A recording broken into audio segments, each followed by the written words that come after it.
What is up, everybody? Boxing fans around the world, joined, of course, from the most high-tech headquarters in the commentary game in the sport here in Las Vegas at the office for another live round by round, only here on Fight Hype. And tonight we got the WBC, the vacant WBC belt, maybe what we still consider the glamour belt in boxing, up for grabs tonight in the 140-pound division against Jose Zepeda takes on Regis Prograis in the main event from Carson, California. We got our man, Frankie, a.k.a. Vilify Media, on the scene for Fight Hype, but I'm holding it down here in Las Vegas in HQ, ready to do the round by round.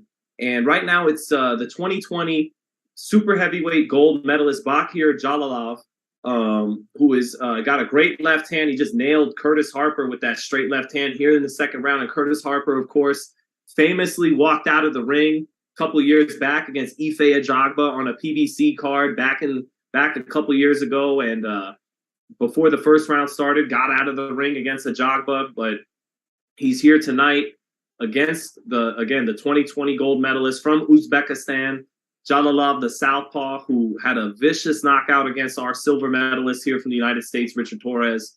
So this guy has a big left hand. Got questions about him outside of that left hand, and he knows how to use every bit of his 6'5", 6'6", 6'7", in that range. Knows how to use every bit of his height, knows how to fight tall, but, a great distance control, but not like he has a lot of upper body movement. But he has kind of reminds me of Janibek, who comes from Kazakhstan, in that very left-hand dominant out of the southpaw stance. Everything is a booby trap and a lot of feinting and prodding with the lead hand, just to set up that backhand, and he lands it right here as we close the final 10 seconds of the second round. Nice just touch jabs from Jalilov, and then, beautiful left hand. But he's going to have to show more than that as he moves along, but he is 11-0 with 11 knockouts. Curtis Harper making it 2 rounds further already than he did against Ife Ajagba as we get here into the third. But let's see what's up, chat. Let's see what we got tonight. What up, Frank the Tank? Freddie Villegas saying I look like a great value Drake Bell. I prefer the great value Ashton Kutcher comparison. The Drake Bell one was never my favorite one, but thank you for popping in the chat, Villegas.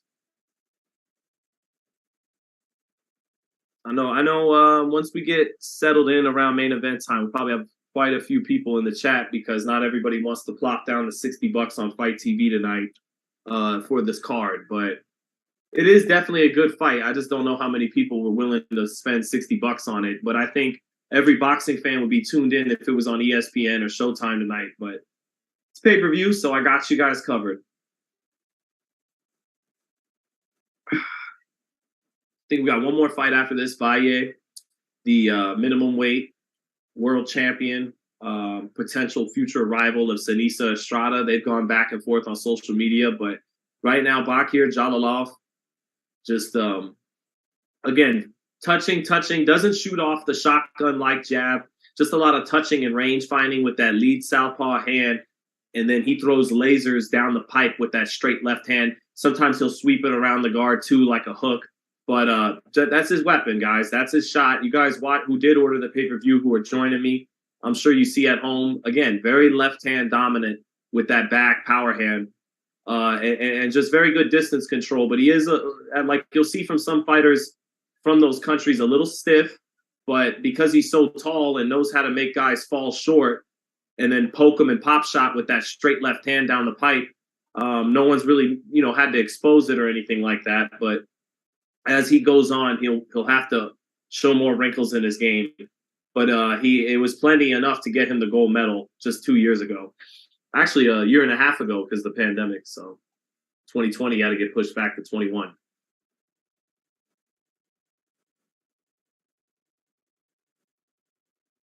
Now Jalilov's shooting that straight left hand to the body instead of shooting it to the head. And Harper actually trying to time him with a right hand.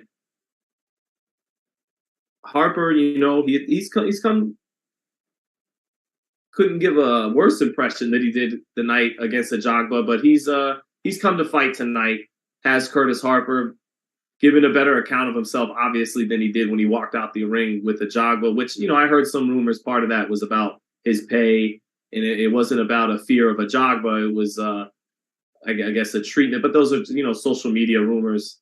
Nothing confirmed. Let me see. Did Boxing Hype put a stop to you on the court away? Then I'm gonna spread it everywhere, brother. Thank you, No Limit, for joining in. Appreciate you, No Limit, for joining in the chat. Jalalov getting Harper along the ropes, sweeping that left hand behind that touch jab a number of times.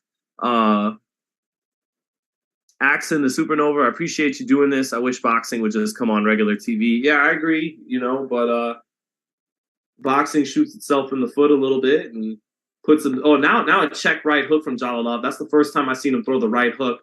Everything with that lead right hand has just been straight left hand puts down Curtis Harper. That straight left hand almost knocked him out the ring. He didn't have to take a walk out the ring. He almost got knocked out the ring with that straight left hand. Jalalov, that's his punch. You guys have been hearing me talk about it this whole time. And the straight left hand dropped Curtis Harper, and maybe Harper didn't see it coming, despite seeing it coming up until that point, because Jalalov actually landed a nice little check right hook. Hit the first and only hook he threw, he landed, and then just 4 or 5 seconds later, that straight left hand, Harper not as prepared for it, and he went down to end that round, to end round 3. Nice straight. That's Jalalov's punch. And if I can just do a quick Bakir Jalalov joke. Every time Jalalov, I see him fight, I go, Jalalalalav, Jalalalalav. And Jalalalov, straight left hand, got down goes Curtis Harper on that replay. Beautiful straight left hand. That's the shot. That's the shot that put out our Richard Torres here in America back in the Olympic, what was it, the qualifiers? Was it Naiva Pan American Game or World Championships or something like that? One of those international games. But that's his shot. How many fights left until the main event? I think we got one more, Jeffrey. One more. David Munoz, what's up? What's up, fellas? Thank you, everyone, for rocking with me and joining in. Again, the chat will probably get a little spicier once we get closer to main event time. Again, left hand down the pipe from Jalalov, touching with that jab so fast to set it up, not committing to it, not shotgunning it, not sitting down on it, just touch and then sitting on the straight left hand down the pipe. Straight left hand down the pipe again from Jalalov. Now he sweeps it. Harper trying to counter with a left hook. Now he eats a straight left hand down the pipe again. Harper taking some good left hands in this fight. He's been down one. Straight left hand in the corner. Left hand again lands for Jalalov. It's all left hands. That's his shot. I know it's getting repetitive if you guys are just listening, but this is what he does. Harper in the corner and Jalalov able to just touch and measure with the lead southpaw hand and just pop shot away with the left hand. Whether he wants to sweep it, sometimes he's brought it down to the gut a couple times, but he can't miss. He can't miss his target practice with his left hand. E2G Performance says, who in their right mind will pay for a Prograis Zepeda pay-per-view? This guy. Because this is the guy that bought the Jeff Lacey, Robin Reed pay-per-view. This is the guy that bought the Hasim Rahman, Monty Barrett, Don King, Night of Champions pay-per-view, where Ricardo Mayorga, down goes Curtis Harper again. Just a pair of 1-2s that time. And Jalalov finishing with combinations with Curtis Harper on the ropes. Looks like he's just about beating all the fight out of Harper. Harper up at 8 or 9, but I don't think there's any fight left in him. And the ref sees that and wisely calls the fight off.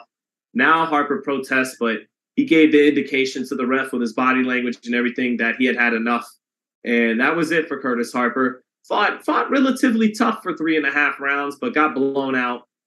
Couldn't stay, just forced to stay on the outside against the rangier, taller Jalalov. And Jalalov's just going to pop shot and poke and prod away with the lead hand. And then straight left, sweep the left.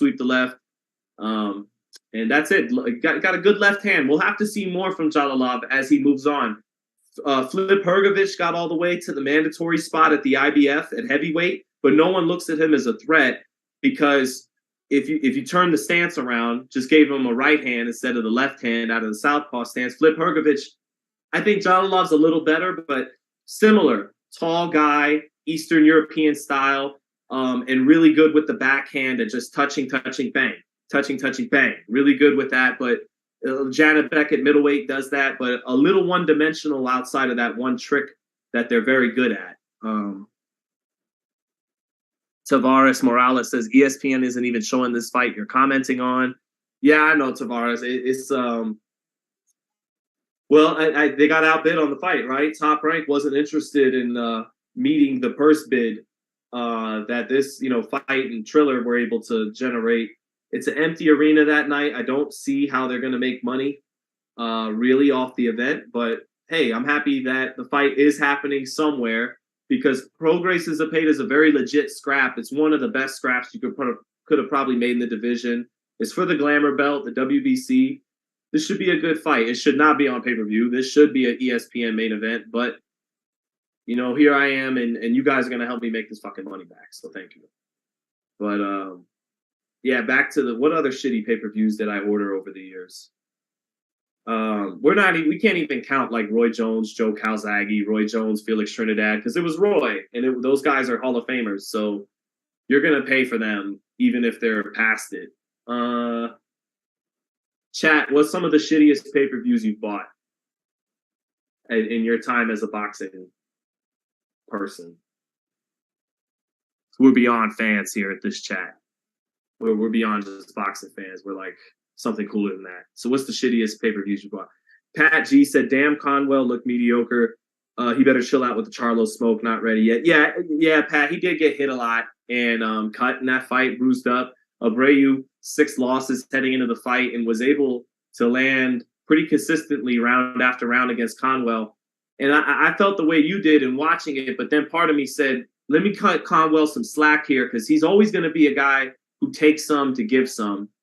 And that just, guys like Maidana, he had a loss early on. Marcos Maidana had a loss before he fought on HBO against Victor Cayo and Victor Ortiz. And sometimes them pressure guys, yeah, you could touch them up and they don't look good, but get them going at 100 miles an hour with an amazing camp, with a big fight and a big opportunity, and they could be hell on your hands for 12 rounds. And I still think Conwell's a player. We're starved for American talent at 160.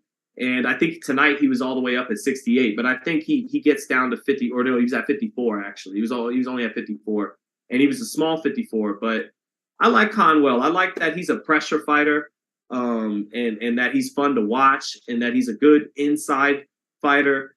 He's not the biggest guy. He's not a one-punch puncher, and he gets hit. So, there's questions there, but I'm not counting him out at a run for a title fight. I like Charles Conwell. When Roy got KO'd the first time was my shit pay-per-view. That wasn't a shit pay-per-view. That was the Tarver rematch. That pay-per-view was hot. That everybody watched that. That fight did like over 400,000 pay-per-view buys. That Tarver fight was hot. Floyd versus Logan Paul. That was a shitty pay-per-view. But it was Floyd. So, Mayweather, Pacquiao, come on. It was for 3 of the 4 belts, and they weren't in their peak anymore, but they were still probably the 2 best welterweights in the game. So I won't put Mayweather, Pacquiao there. We had to watch that. Let's see here. The last Wilder fight. So Wilder, Helenius. At least Plant and Durrell gave us some solid action in the co-main, and then Wilder gives you a high, yeah. Main event wasn't worth it. At least Plant and Durrell was fun. What's some other horrible paper? Zepeda right now is getting interviewed by Miss Cynthia Conti. Shout out in the dressing room, but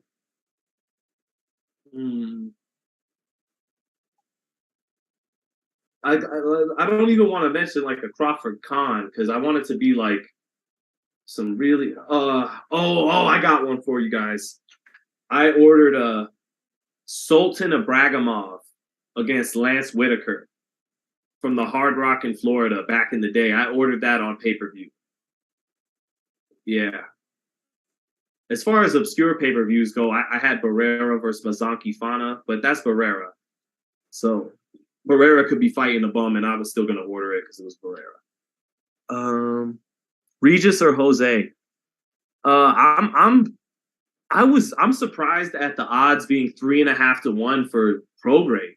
My friend texted me before the fight and was like, "Hey, should I make a fight on Zepeda? Should I make a bet on Zepeda?" And I told him I'm not sure because there hasn't been a lot of good news coming out of his camp.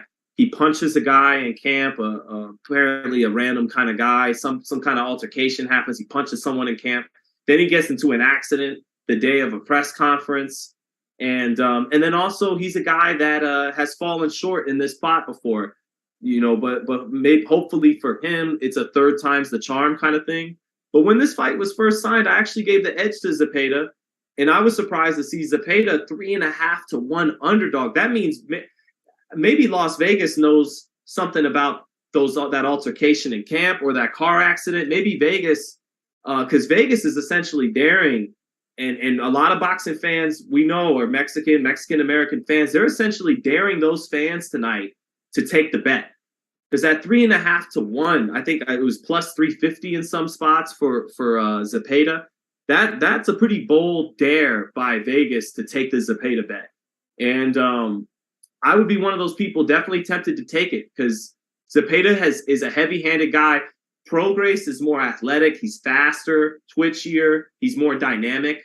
But maybe Zepeda is a little more well-schooled. Maybe he has better timing, and maybe they have two different kinds of power. I think Prograis is a more explosive, snappy punching power, and I think Zepeda is heavy-handed and can hurt you when he places the shot well.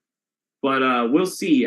We'll see if the athleticism of Prograis is too much for Zepeda. But I suspect Zepeda might actually pull this off, apparently, in what would be an upset, because he's a legit underdog tonight. Tunes 1521, thank you, my friend. Thank you, man. Thank you for listening to us on the call. I'm him says, I think Regis, bro. Israel the Pass, how to watch. It's on Fight TV, pay-per-view. Peace to you too, Tunes. I appreciate you, man. Thank you. Thank you for locking it in with us tonight, man. Jalalov's a beast. He will be a serious player alongside Jared Anderson and Dubois and Hrgovic. Pat, I can't put Hrgovic. I don't think Hrgovic is. I know Hrgovic is a number of years older than Jared Anderson, and I think Anderson, even as green as he is right now, might beat him right now if they fought. So I can't put Hrgovic. I think Jalalov might be a little bit better than Hrgovic too as well. Dubois, I like Dubois. Undersized though. Jared's not the biggest guy either, but I don't put Hrgovic. I think I might put Jalalov and Jared a step above Hrgovic and Dubois. But Pat is always holding it down for me in the chat. The Zepeda versus the Russian guy made me a fan of him. That was the Baranchik fight. And Baranchik, so here's a question for you guys listening then, is like, so Baranchik, it was a fight of the year, and of course Zepeda knocks him out, but he dropped Zepeda a couple of times in that fight. And then the very next fight, Montana Love looked world class. And we've seen since that fight, he hasn't looked like that since. So how much of that was Baranchik was shot because what Zepeda did the fight previous, and how much of that reflects poorly on Zepeda, that a guy that Montana Love was able to dominate had him going life or death just the fight before. So someone on the commentary said Jalalov is ready for Wilder. Bro, come on now. No, he's not. And I think Wilder brings a lot of kryptonite to that kind of style. Jalalov kind of likes to do what Wilder likes to do, which is keep it long and be rangy with that height and eventually snipe down the pipe with the backhand. And Wilder is very good at that. If you want to sit there and play pop shot for pop shot at long range, he's going to get you eventually. And you can get him before he gets you a couple times, and he's got the chin to hold up to it before he gets you. So no, Jalalov's not ready for that. Montana loves a scrub. I definitely wouldn't say that, Street Bills. I do think, though, Baranchik was the absolute perfect fighter to bring out the best of whatever he has, because he was a relentless guy, and he was basically going to give Montana Love a decision to make that night to either let his hands go or get ran out of the ring. And Baranchik, having been stopped a few times, was was fighting in that style, probably with a little less steam than he once had. But it was the perfect style for Montana Love. It forced him to let his hands go more than he usually does, and that was easily the best performance of his career. But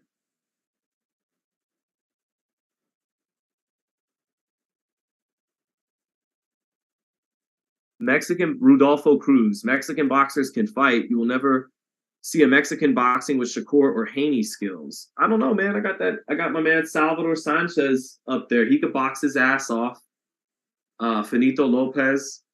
Canelo Alvarez has had a number of rounds where he's used that upper body movement. And the Liam Smith fight, he was up on his toes a lot. The Julio Cesar Chavez Jr. fight, he was up on his toes a lot. So yeah, I understand your point though, Rudolfo. That's not their rep. Their rep is they come to bring it. You know, they'll take some shots to get it off. And but that's an oversimplification of their style. But I think most of the times it's just meant in a complimentary manner. It's not meant to discredit fighters, Mexican fighters' skills. It's more about the praise of the balls they show and those types of things. Let me see here.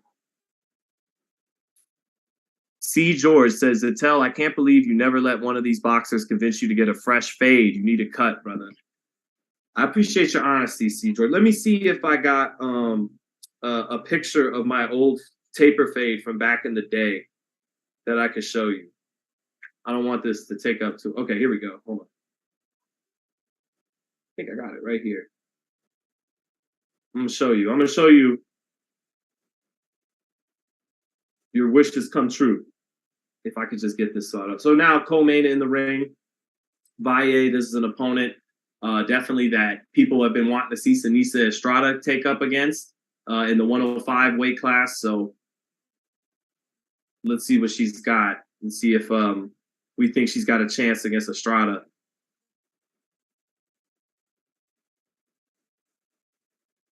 Dang, it's so grainy. Hold on, let me see here.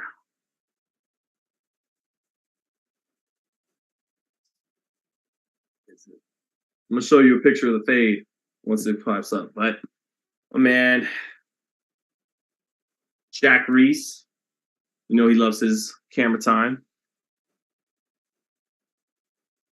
Eliezer Rojas, Mexican pride won't allow us to back up. Again, that's the oversimplification. You know, Marquez knocked Pacquiao out off the back foot. He's taking a step back, you know, so he won that fight. He scored the greatest victory in Mexican boxing off a counterpunch, off a back foot shot, off a back foot right hand, not on a going forward left hook to the body. The greatest punch ever scored in Mexican boxing history is actually a counterpunch. So, but again, what you're getting at, the balls, all that, it's meant as a compliment. It's not meant as a slight. I get that. Does Jim Lampley do play-by-play anymore? No. But his young protege, the next Jim Lampley, does. Me, right? So we got that. If I come in the next live stream of the fade, I'll subscribe. I'm trying to get you the old MySpace picture of me with the fade, and it won't load. If it ever loads, I will show you. I will show you young prime Sean with a taper fade.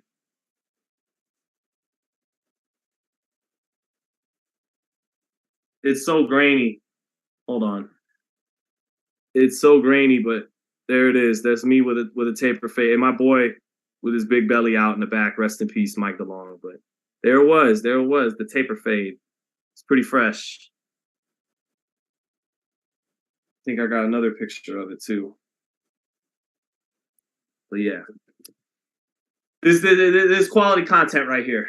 It's quality content. When the boxing chat starts turning into talks of my old haircut.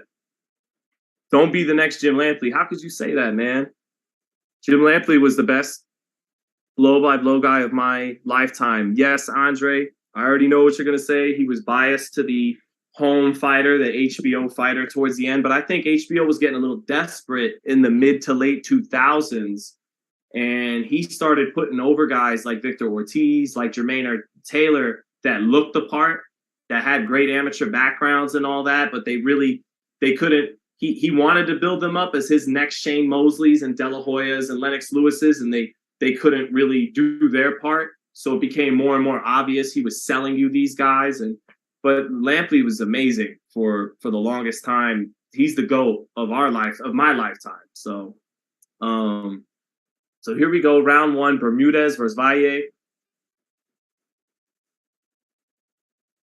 And Valle is the fighter that has had some back and forth with Seniesa Estrada on social media. People want to see those two mix it up, maybe in a unification fight.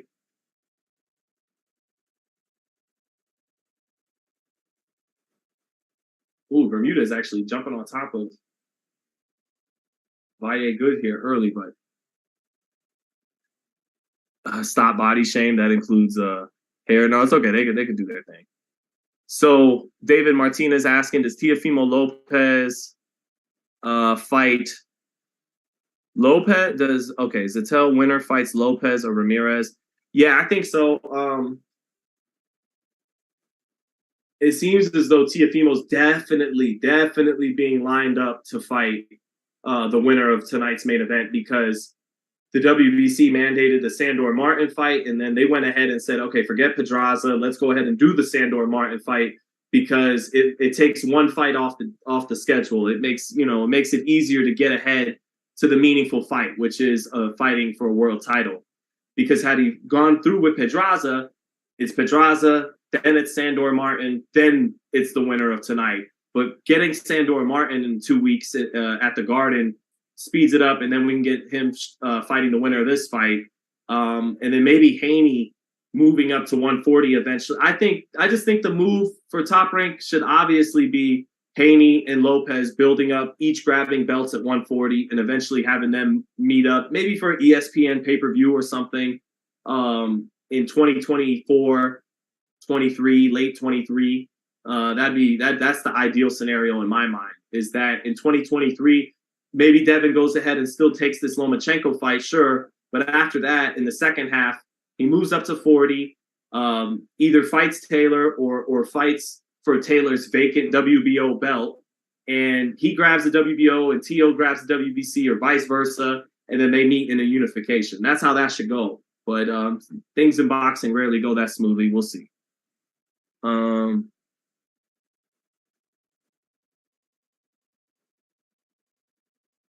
Chupan Guaritos says, love your channel, Sean. Respect the breakdowns and technicality you go into for them. I love the work you do as a reporter, because you also ask more technical questions. Keep up the good work.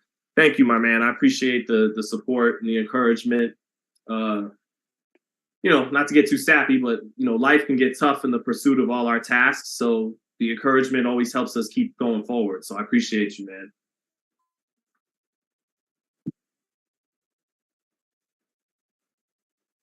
It's a good scrap, as you'd expect here in the co-main event. Valle walking into a lot of shots, but getting off a lot of shots as well.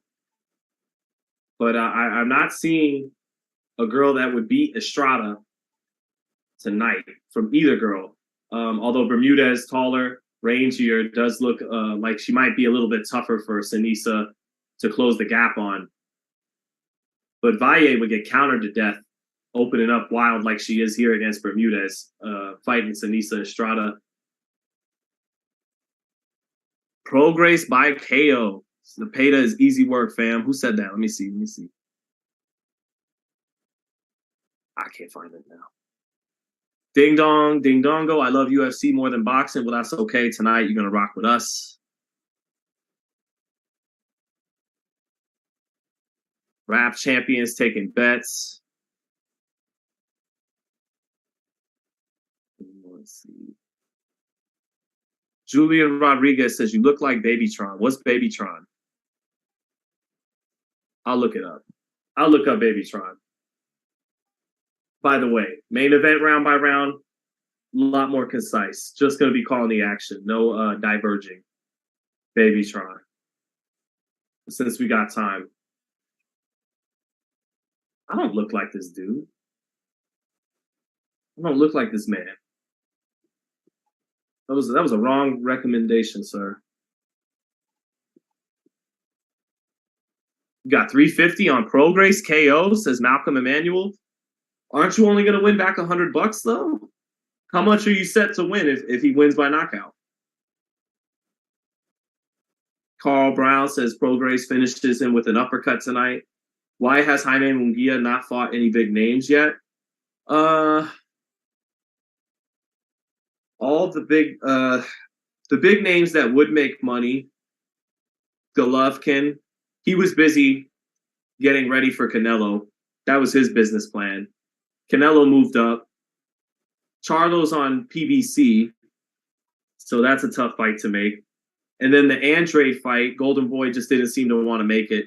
They didn't assess the risk reward good for their guy, is what it would appear to be. So that's kind of what's happened with Munguia. And I didn't even watch the Correa fight. I know he knocked him out, Correa. I know he knocked him out as expected, but I didn't even bother watching the fight.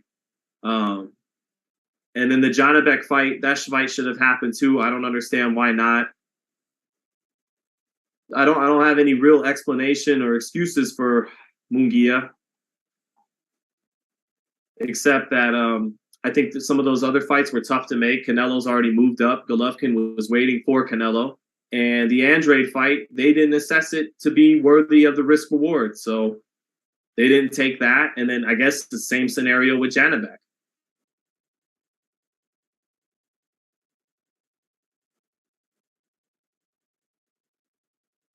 Carl Brown says, I think Big Charlo, Jamal Charlo's going to come back going after everybody. I don't know. We'll see. We'll see. He'll be coming back after a long layoff, and he hasn't really fully committed to wanting the Caleb Plant or David Benavidez fights or Canelo. So it looks like he just wants to get his career back in order at 160 against maybe Carlos Adames, which is a good fight, but it's not a legacy definer. It's not the kind of fights at 32 years old you really wanted to see Charlo in at this point at 31 years old. You know, he's a guy that you would hope by this point would have already been a star when you look back to the J-Rock knockout and all of that. But he's still undefeated. But his only impressive performance since J-Rock, to me, the Centeno knockout was nice, but was Derevianchenko. And, you know, you put him in there with a solid opposition and he rose to the occasion and fought. But he's fought down to the level of opposition a couple times over the last couple years. Brandon Adams and the last fight with Macias Montiel. So I'm not as high on Big Jamal Charlo as I used to be, but he still has the O. No one's knocked him off yet. And he's still probably the best middleweight in the world. But middleweight's not that doesn't say a whole lot in today's middleweight division, but I do still think he's the best fighter at middleweight. Will PBC give Charlo a tune-up like Selecki before Adames because of the layout? I think so, but I do think there's a chance they jump right into a Adames fight because Adames is good, but I mean, Patrick Teixeira beat Adames. You know, this guy isn't Canelo. He's not Benavidez, so I think Charlo with a good camp could come off a long layoff and beat Adames. It'd be a tough fight, but I just think Charlo's better than him. Who's the next superstar? I don't know. I know Shakur and Devin will continue to break through and become sports stars. I know that Devin and Shakur will break through and become known by sports fans. But I don't know. It remains to be seen if either one will be able to become mainstream, just superstars, period, in media. But I do think they're on their way to getting to the broader sports world. But I don't know. I'm not sure who the next superstar will be.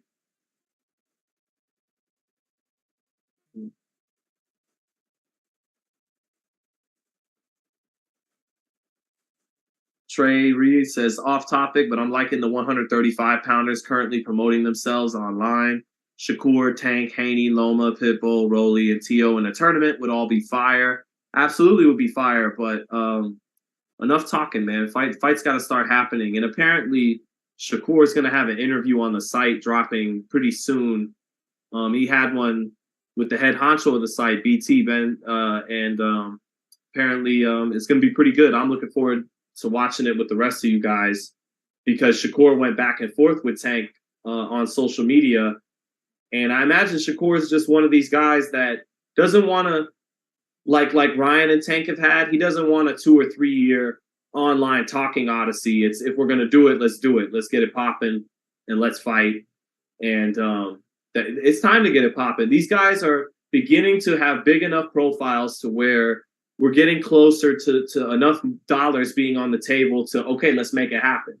Because I do understand when they're still burgeoning as stars, Haney, Shakur, that you don't want to make those fights too soon and miss out on some money. You don't want to Mayweather Pacquiao this fucking thing either. But there is a happy median there. And I think we're getting very close to it at 35 with these guys. Is my name James? No, my name is Sean. Thank you for asking, though. Hey, Eyebrows says Cheat. What's up? They're not so bad tonight. They're a lot better than they were that infamous night. Tank will finish his career at 147 and wants the Bud Crawford smoke. That fight's never going to happen. But he will finish his career at 47. I agree. Dungeon, should Teofimo fight the winner tonight? Absolutely. That is the fight for Teo next. Sandor Martin. He beat Sandor Martin. He's the mandatory for the winner of tonight. So that should definitely be the fight next. Talking to people at Top Rank, they're definitely happy with moving forward with that fight. Although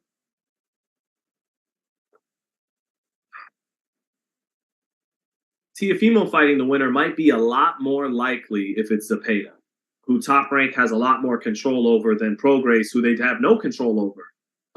They don't have any control over Prograis' career. They do over Zepeda. So I think Teofimo fights Zepeda if Zepeda wins, but less likely if Prograis wins. And Prograis, his options might be a little more harder to pin down at that point. Prograis has always had back and forth with Tank. If Prograis won the belt tonight, I think his best option is Gervonta at 140. I really do. Johnny Boy 714. Good to see you, Sean. Really like when you team up with Brendan on True School Sports. Thank you, man. Shout out to you, Johnny. Thank you, brother. And shout out to True School. Definitely love him. Zepeda stands no chance. Stop it, says Malcolm Emanuel. Damn, no chance? I'm pretty good at picking fights, and when the fight was first announced, my gut kind of went to Zepeda because Prograis, with all his issues getting on network television and struggling to stay active at times, and I felt like that's a burden in his career that hasn't faced Zepeda as much. But we'll see. Prograis is the more athletic, more gifted fighter, but more dynamic guy. But I want to see if Zepeda's a little bit got better timing. Timing can beat speed, and I'm curious as if that's the case with Zepeda tonight. But we'll see.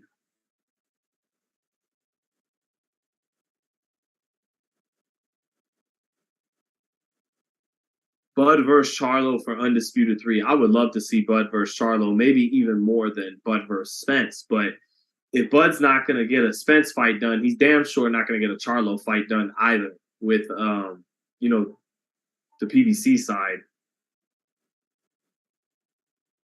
Malf says Tank versus Regis, laughing my fucking ass off, Fantasyland.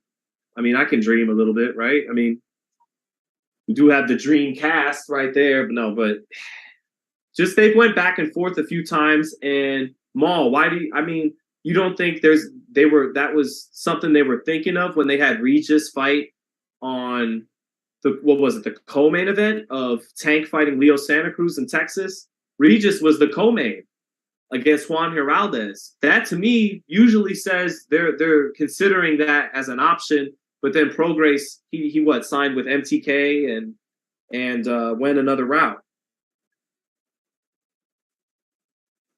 Tank knocking out everybody, says Yahoo. I got Haney in a potential Tank fight at 135, but Tank is a bad motherfucker, man. Tank might, when you're talking the gifts of the combination of speed and power, he's more gifted than Tank and Shakur, Haney and Shakur. But the name of the game is boxing, and Devin's got the length and the jab, and I don't care what Tank says. I think Devin if anyone has a mental edge between the two of them right now, it's Haney, because as a teenager, he beat him in the doghouse. So I know it's just sparring, and Tank is a guy who really turns up in the second half of camp. If you could catch Tank slipping a little bit when he's early in his camp, and apparently that was the case with him on that fateful day at the Mayweather Boxing Club. But still, that's an edge in Devin's head mentally that he was able to do that as a teenager. So I got Devin if they ever fight. If they ever fight.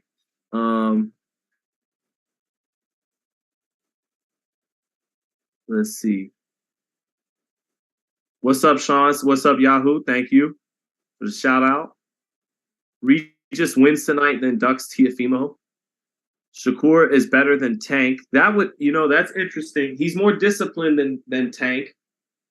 And I don't even mean that with the outside the ring stuff. I'm talking in the ring. Like, he's just more disciplined, fundamental with his fundamentals. But Tank's more talented than Shakur. He just is. He's more explosive athlete than Shakur is.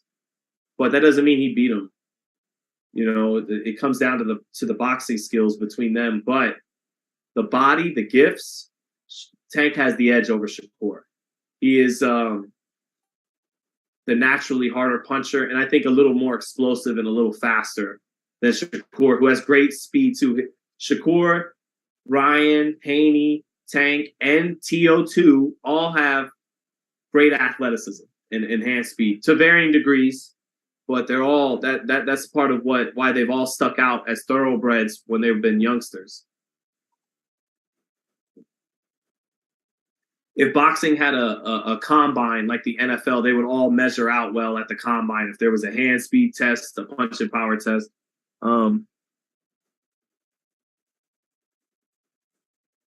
Did I see the sparring between Haney and Tank? No. I've seen Haney and Tank spar on several different occasions, but not each other. No. And from when I've seen them spar, Tank's a guy who fights more in spurts. He'll give rounds away, like you see on Fight Night. He'll give rounds away, but when he opens up in his combinations and in his spurts, it is beautiful in terms of precision, power, and speed, placement, both hands. It's beautiful, but it comes in spurts. Haney's much more consistent, has a great jab, has a much better jab than Tank. Tank doesn't use his jab enough. So that's kind of a little bit of a scouting report I could give you, watching both of them several times. Let me see here. LaShawna Harris, hello. Thank you for the what's up. Floyd's not. Maul says Floyd ain't about to let Tank fight on no BLK Prime, no Regis, no Haney, no Shakur, no African American boxer. Period. Only small wilding, swing bags. Too much politics. I think they'd make a Prograis fight if Prograis is willing to take the offer on the table and all of that. I think they'd make the Prograis fight. But I let you speak your piece. I don't see nobody stopping Tank from walking them down and picking them apart. Says Carl Brown. Carl, Rolly, Barrios, even Santa Cruz at times were able to snatch rounds off Tank. Tank don't throw a lot of punches in a number of rounds. He lets rounds go away. He does what they say Lomachenko does sometimes in the early rounds. And Crawford and Lomachenko give away early rounds, and Tank does it too. Tank downloads data. But in doing that, he gives away rounds. That'd be dangerous against Devin would pile up points on the scorecards behind his jab if he fights that way with Haney. He would have to knock Haney out at some point, and maybe he would. But that's a tall order against a very defensive fighter who's longer and taller, who you have to cut the distance against, and who's ascending, who's getting better every fight. So I got Haney against Tank. That's just me. Garcia going to get KO'd in 4 rounds against Tank, I assume you mean. Has BLK Prime had events before? They have, just nothing close to the scale they're going to have December 12th. I will be doing a live round by round that night. I know a number of you might not be joining, buying the pay-per-view, so got you covered.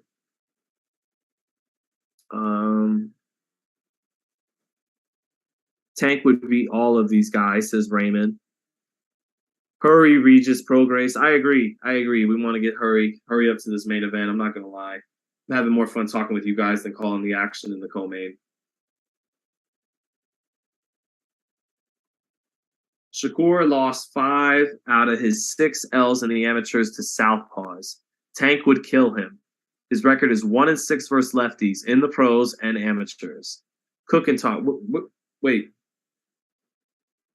Okay. 5 out of 6. So that means he's 1-5. So who's the southpaw you think he lost to in the pros? He didn't. Shakur hasn't come close to losing the fight in the pros. Not even close.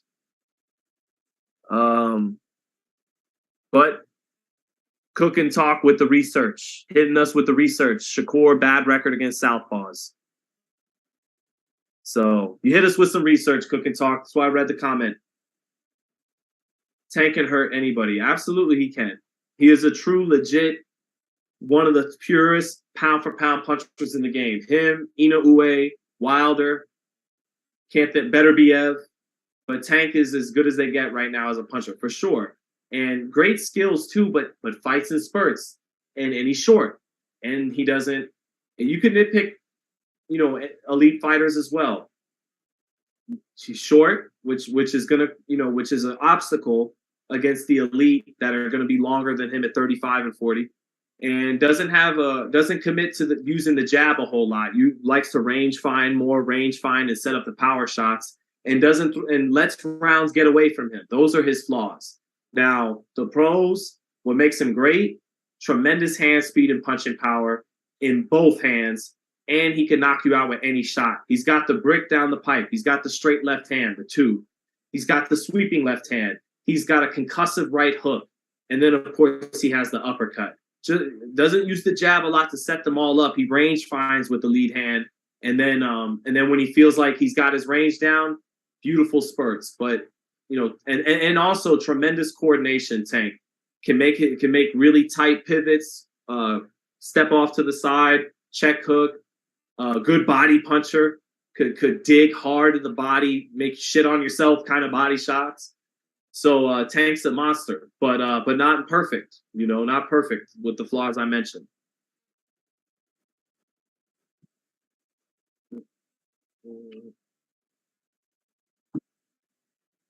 Tank's best win is Jose Pedraza. Nobody says Tyson was too little. But ultimately, Tavares, he was against Lennox. Well, he was old by then, I know. But against Buster Douglas, even when Tony Tucker took Mike Tyson 12 rounds, the reason why Mike couldn't get him out of there, Mike had to do so much just to close distance. He had to do so much work he had to throw a double jab that he knew was falling short and then dip to the left. Boom, boom. Just to get in range. Other guys with a rangy jab won't commit to throwing the jab, knowing it might land. Mike had to do so much work to cut the distance. And as he got a little lazier and less motivated, that's why it became easier and easier to hit and became a sitting duck on the outside against longer guys like Buster, because he wasn't willing to do all that hard work just to get in range to then actually land some shots. So it hasn't mattered against Tank yet, but against a long jab like Haney, what's Tank going to do if he has to cut the distance down on the scorecards? He's a guy that he started to cut the distance with Barrios and got him out of there. But I mean, how's he do that if he's behind the cards against Devin's not going to be as easy to just hit on a pull shot like he was with Barrios. Tank eventually stepped in, maybe knew he had but had the reflexes. He stepped in high guard, and then boom, the pull shot. He takes a little steam off of it and comes back out with one. But against Devin, that's not as easy to get that kind of shit off. So we'll see. Hopefully we actually find out, because the chances are you're going to have to hear people like me blabbing about it before you see some punches thrown before those two for a long time. And that's unfortunate, but Mike is really the best boxer, bro. Nobody competing with a 22-year-old Mike Tyson. He's blessed. I mean, Tony Tucker competed with a 22-year-old Mike Tyson. He took him the distance, Mike wasn't immortal. He's one of the greatest heavyweights of all time, but I don't think Mike would have ever beat Muhammad Ali. I don't think. I think Holyfield would have always won. What's up, Dusty Cole?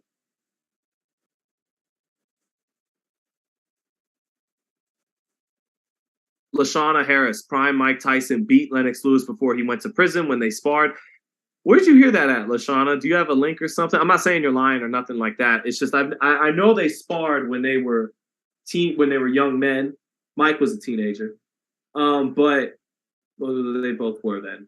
But I never heard who actually got the better of it. I just knew that they sparred as teenagers, but I never heard who got the better of it. But I did hear Mike always had a little intimidation of Holyfield from the amateurs. So let's see. Holy was on the juice, though. Mike might have been on it too, though. I mean, just look at the two of them, Tavares. Just look at the two of them. They look like they were both taking HGH in that rematch. Just go ahead and Google image Holyfield Tyson too. Mike looked almost as roided up as Evander did, you know, and those piss tests back in 1997 weren't too extensive.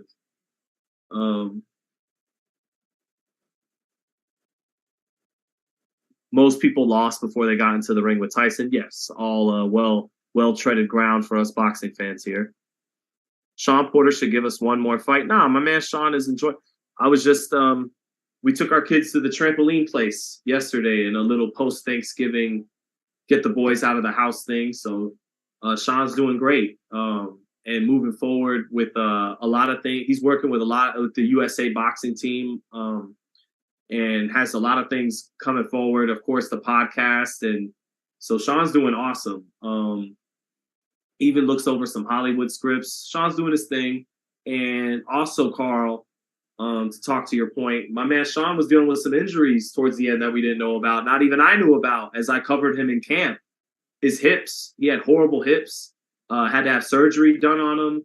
And I'll never forget, beautiful moment hanging out with Sean the day after the Crawford fight, seeing this peace, I've never seen relief quite like that on a man's face before. I imagine it's maybe men when they return home from war, although they deal with so much PTSD. I don't know how much relief they feel, but the peace that left his face, it's done. I don't have no more training camps, no more blood and sparring and going up to Mount Charleston in 40-degree weather and sparring young killers that are hungry like I used to be, and no more cutting weight.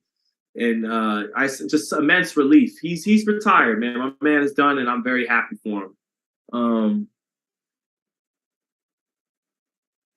Right, as Maul said, he beat the heavyweight champ. I wouldn't be surprised if Devin pulls out of the Loma fight, says Jai Almanza. Why do you think that?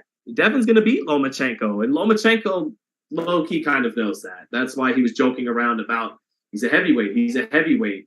He knows the writing's on the wall. Great champion, Lomachenko, but it's a natural order of things. A smaller, older fighter will be beaten by the ascending, younger, bigger fighter. That's the order of how things should go. So Haney should beat Loma to kind of solidify his reign at 135, and then hopefully we get a nice build-up. We'll see. Devin's going to be a free agent after this Lomachenko fight. But I'm down for him to run it back with Top Rank for a 2 or 3 fight deal, just so we get the Lopez fight, so we can lock that fight in. And then I know him and Bill love to keep their options open. They're smart about that. But maybe if they can, if it's just 2 or 3 fight deal, maybe run it back with Top Rank so we get the Lopez fight at 140. Nutrition is life. Sean was a good fighter, and he always took on the challenges with the big dogs. I agree. If every fighter was like Sean in that regard, boxing would be better off, and that's not a dig at the fighters, but it's just that Sean really was a throwback. He really did have some of that. Marvin Hagler, his favorite fighter of all time, he had that in him. I think part of why he fought Crawford is in his heart, he didn't like seeing everyone kind of freeze him out. That's what it appeared to be, that these other guys weren't going to fight him. And so he, against, really probably the best wishes of his team around him, insisted on fighting Crawford. And I think the last straw for Sean was the fact that no one else would make a fight with him. So that's just the kind of guy he was. Well, now I gotta fight him. If now no one else will fight him. Now I gotta be that guy to get in the ring with him. So,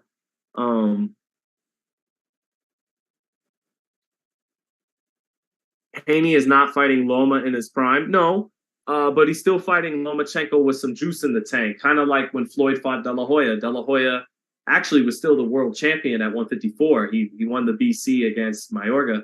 But it's not. There's a difference between a guy who's past his peak and a guy that's shot. Huge difference. A great fighter when he's past his peak is still very formidable. Still has gas in the tank. And that's Lomachenko. So it is inevitable to me that Haney's gonna probably outpoint him and win that fight. But I still think Haney deserves credit for that fight. He's not beating a shot Lomachenko. You're not being a hater if you're saying he's not beating a peak Lomachenko. But how much did peak Lomachenko ever really exist at 135 anyways? He's held on to being a top pound for pound type guy at 35. But I think Loma's real peak was 130. That's just me. I put Loma, I sneak him in with the very best 130 pounders I've seen in my life. I sneak him in there with Floyd, Manny, Marquez, Barrera, Morales. And I don't think he beats any of those guys that I mentioned. Maybe Barrera, because Barrera was only 5'5". He was a little guy. But I don't think he would have beat Morales, Marquez, Mayweather, or Pacquiao. And I also think Tank. Maybe the resume wasn't there at 130, but the eye test tells me Tank was a great at 130 as well. I put Loma as an all-time great at 130. But at 35, he got the job done. He grabbed the belts, but I don't think he was ever at 35 what he was at 30. Daniel says we might get Crawford Spence when they are 50. Apollo says, so Ugas beating Manny is credible win. That's how I look at Haney versus Loma. Yeah, but Manny was coming off a 2-year layoff and was 42. Loma's 35 and won't be coming off a 2-year layoff. Ugas does deserve credit for beating Pacquiao. Pacquiao wasn't just out and out shot. He wasn't just Ali, Trevor Berbick, Mike Tyson, Kevin McBride, Eric Morales, Danny Garcia too, coming in with the gut. He deserves some credit for beating Pacquiao. Part of it was his style, but yeah, he beat an old Pacquiao. He didn't beat a shot Pacquiao, but he beat an old Pacquiao. And I think they both. Yeah, I think. And Ugas did get credit for that win. No one confused it with beating a prime Pacquiao, but I think everyone gave Ugas a pat on the back for fighting a tricky, intelligent fight and outpointing Pacquiao. Even we all picked Manny to beat him before the fight. I did. So yeah, I think you're in the ballpark with the kind of credit Devin should get if he does what Ugas did to Manny. Daniel says, I'm so interested to see how Haney would hold up with Teofimo's power if the fight ever happens. I've heard a couple of viewpoints on when they sparred. From what I gathered, Devin got the better of it behind his jab. And stylistically, when I break it down, that doesn't surprise me. But I did also hear there was one point in their sparring from people that were there that Teo badly hurt Devin with a right uppercut at some point in their sparring. Not enough to stop the sparring or to stop Devin or knock him out or anything, but I guess it was a very significant shot from what I was told. But outside of that shot, I heard behind the jab gave Teo a lot of issues and outboxed him. So that's the word. I shouldn't even really be telling you guys this stuff. But while I'm holding you here and I'm blabbing, I might as well give you something good. So that's what I've heard out here in these Vegas streets. Don't tell him I told you. Loma has losses now. How is that hate? It's not hate. It's not hate to say he's not in his peak, but he's not shot either. Tavares, he's still got some juice. Still a formidable lightweight.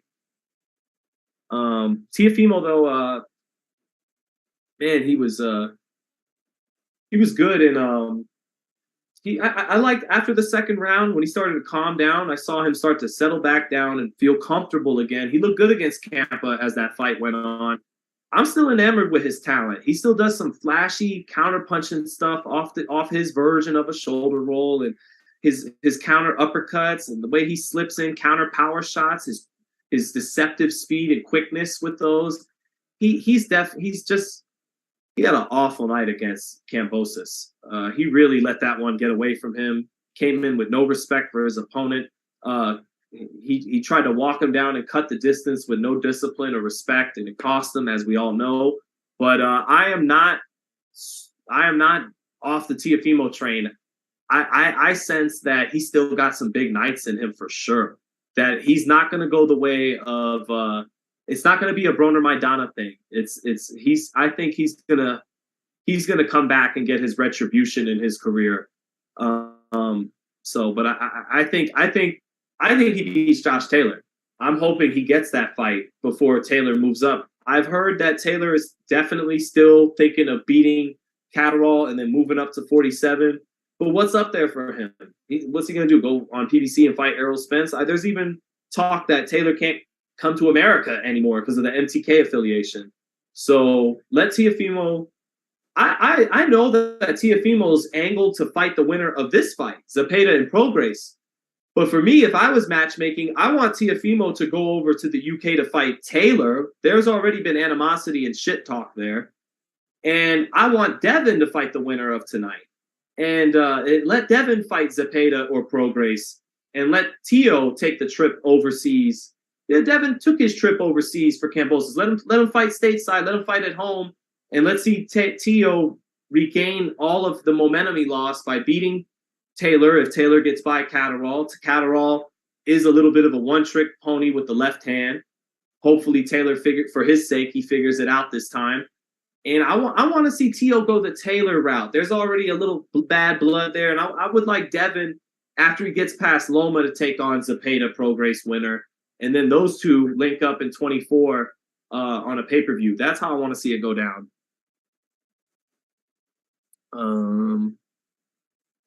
True 319 says Loma been over. He's been over as a top 5 to 10 pound for pound guy. I'll agree with you on that. People have been a little bit slow.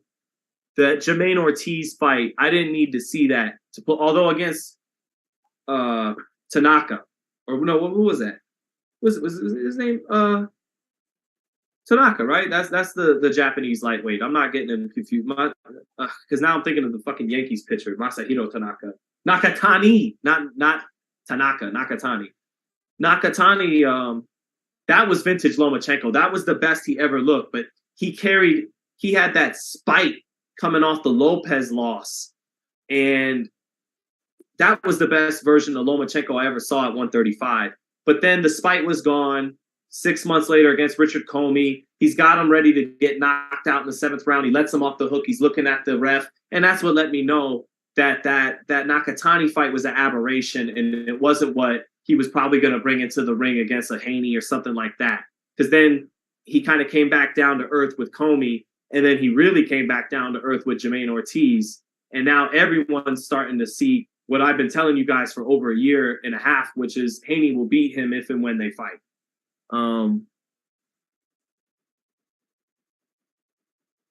Nakatani, right, thank you. Esco season, thank you, my friend. Thank you for joining the chat. Stevenson and Haney will turn into track stars against Tank. Yes, they will box, if that's what you mean, Daniel. They will not stand in front of him and fight toe-to-toe in an exchange. If that's what you mean, then yes, they will be doing that. But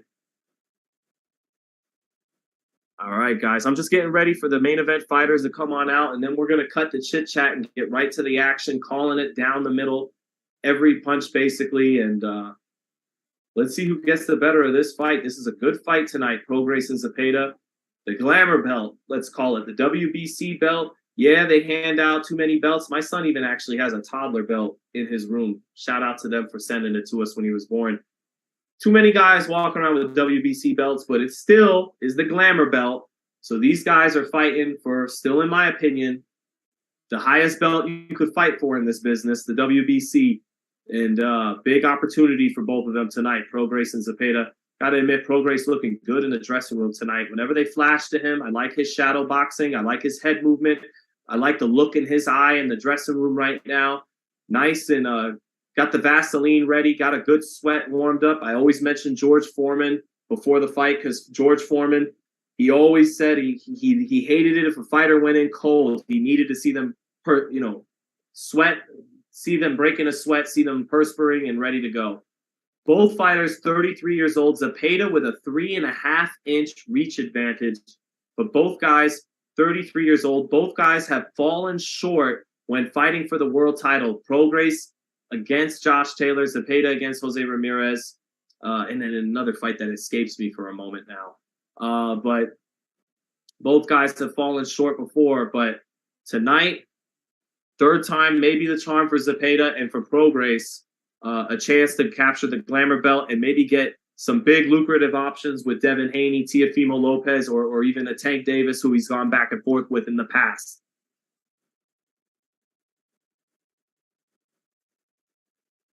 All right, guys, set to come to the ring. And Regis Prograis coming to the ring first. That was Terry Flanagan. That's right, Terry Flanagan, who he fell short against, as well as Jose Ramirez. Terry Flanagan, who actually beat a guy I grew up boxing with here in Vegas, Diego Magdaleno, here at Barry's Boxing Gym. I was lucky enough to spar Diego a couple times, and I was rooting for him when he went overseas to fight Terry Flanagan, and Flanagan blew him out. So that is where I'm familiar with Flanagan from. Do I think Regis's issue is whether he has that dog? No. Moses, his conditioning let him down against Josh Taylor. He couldn't. Taylor's gas tank was unreal in that fight. He threw over 100 punches around in a number of rounds, and Prograis busted the entire right side of his face up with his left hand, busted up, left welts, red welts all over the right side of his body with his left hand. He was a little over-reliant on his left hand, and Taylor was a better combination puncher than him, but it was more the gas tank. Prograis was absolutely a dog against Josh Taylor, but he did get dogged out a little bit in the second half because he couldn't keep up punch for punch conditioning wise with Josh Taylor, who put on a combination punching clinic on mid to close range in that fight. But he ate a lot of left hands from Prograis that night, and that left hand is a motherfucker for Regis Prograis.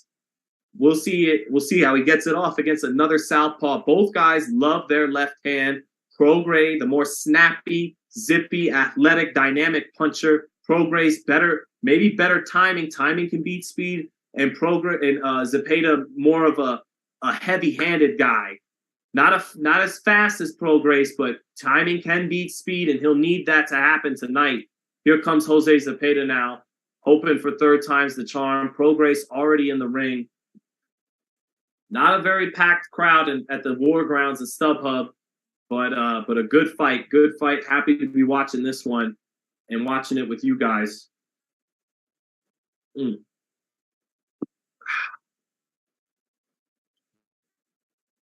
Maul says Regis about to get schooled, maybe even slept. Night, don't blink.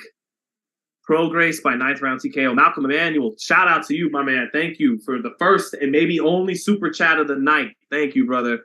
Regis by knockout. Zepeda's last shot, he's going out on his shield. It's going to look like Crawford Porter, I think. Effort from Zepeda, but Prograis in control all the way through. Great breakdown by Malcolm Emanuel. I totally get what you mean by your breakdown. I think everyone in the chat who knows boxing gets what you mean. Really good breakdown. And if it plays out the way you say, Malcolm, I definitely got to shout you out once this one wraps up. So I'm going to read that again from Malcolm Emanuel because it was a pretty good prediction. Regis Prograis by knockout. Jose Zepeda's last shot. He's going to go out on his shield. It's going to look like Crawford Porter. Great effort from Zepeda, but Prograis in control all the way through. And I'll add on, stops him in the end, I assume you think. Well, yeah, Regis by knockout. But I could see that. Yeah, and I know what you mean. That fight was alternating rounds. I think Sean actually was the one who jumped out to a 1-0 lead. But it was they were alternating rounds, and then Crawford was up 5-4 after 9, and then he, delivers the kill shots in the 10th. But I know what you mean. Despite it being back and forth all night, and right there on the scorecards, you felt Crawford was always a step ahead and maybe never really in danger of losing. If I don't mean to put words in your mouth, Malcolm, but I think that's kind of what you were getting at for sure. Moses Johnson says, it's a great fight when the chat is so divided. Yeah, and I'm proud of you, chat, because it's not a lot of ugliness in the chat. Sometimes the race wars break out, and I have yet to see. I'm going to fucking jinx it now, but just good job, everyone. We're keeping it boxing tonight, and there's almost 1,000 people in here, so we're like, this has been a, you know why? We don't have any casuals in tonight.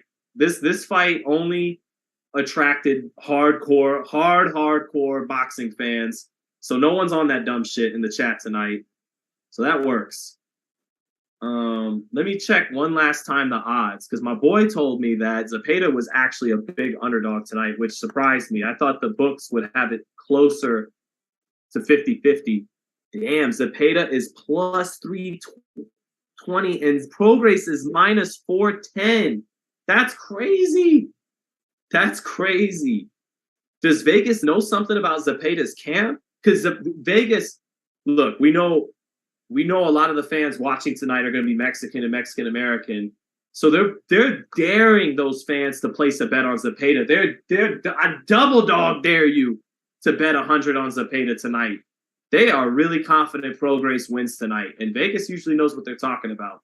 I'm not as lopsided in the confidence for Prograis. I actually, when the fight was signed, I gave the edge to Zepeda, but Zepeda's given me nothing but bad news in the last month or two in the lead up to the fight.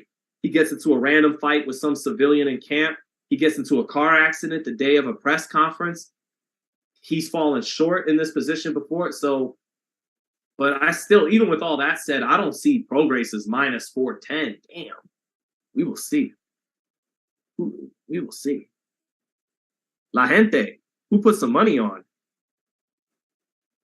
Joel Alatorre. What's up, Sean? Shout me out. You got it, Joel. I had to say it with that accent. It's probably with the Spanish accent. I made you Italian on that one. Joel Alatorre.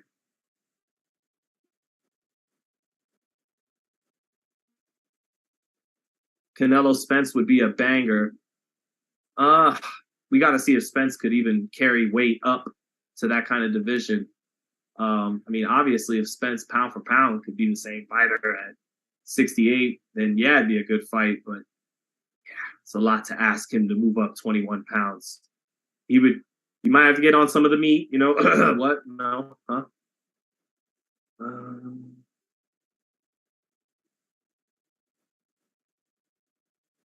When Spence stops Crawford and Canelo shot. Oh, Pat G. When Spence stops Crawford, him and Canelo will shatter records. They won't shatter records, but they'll break 1 million and set a record. They'll smash records at Cowboy Stadium. Whatever Billy Joe and Canelo sold that night, they'll outsell it. The gate will kill it. RP said only one super chat tonight. That's nuts, man. Long live the streams. RP said fuck all that. Fuck that noise. There's now 2 super chats. Thank you, Art. Appreciate you, man. And appreciate the clean 5. Thank you, Art. Appreciate it, man. I'm happy you love the long live streams, especially because we can't share footage of the fight. I know that's obviously what people really want to see, but I do my best to go a long way to being of some service to the fight fans when they're at work or they're not at work and they didn't order the pay-per-view.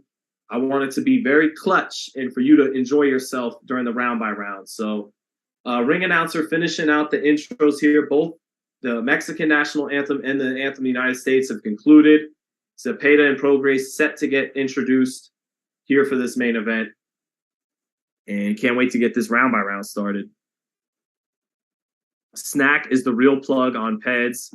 The man. Yeah, that's funny. They don't even spell that shit right. It's the great Jamal Charlo quote on that. My wife had a funny joke about Snack once. She was like, "Oh yes, and this is our facility. This is where we do the anti-oxygen hibernation chamber. Here's our state-of-the-art workout center. And then here is where we shoot you up with steroids. They go right here. But you had to be there. She's funny. But you had to be there. She's funny. I don't know. I have no idea. I told him, you're always going to be suspicious of someone with Victor Conti's background, so I get it. But I'm just reading your comment, having a little fun. A man said, Daniel Villafuerte says, nah, Sean, we appreciate you a lot, bro. You're an honest guy and care for us boxing people's champ. The people's champ, like The Rock in 99. Actually, the best Rock was the corporate Rock. So I might sell out one day. I might sell out, guys, like The Rock, and do you guys like The Rock and make it the corporate eyebrow, make it the corporate round by round watch party. Because honestly, The Rock was at his best when he did that whole corporate thing in early 99. That's just me. ESPN channel, who's your wife? Are you going to look her up or something? Samantha Zittel. So what do I care if you do? No, I'm not. And are you the actual ESPN channel? ESPN channel? Is this the official ESPN channel in the FightHype Prograis Zepeda round by round chat? It's so exciting. Happy late Thanksgiving, Monster Tune. Appreciate you, brother. Happy Thanksgiving to you. I didn't get too crazy. I just had turkey and mad biscuits, or rolls, as I was told to call them. Apollo, appreciate you, man. Thank you. Okay.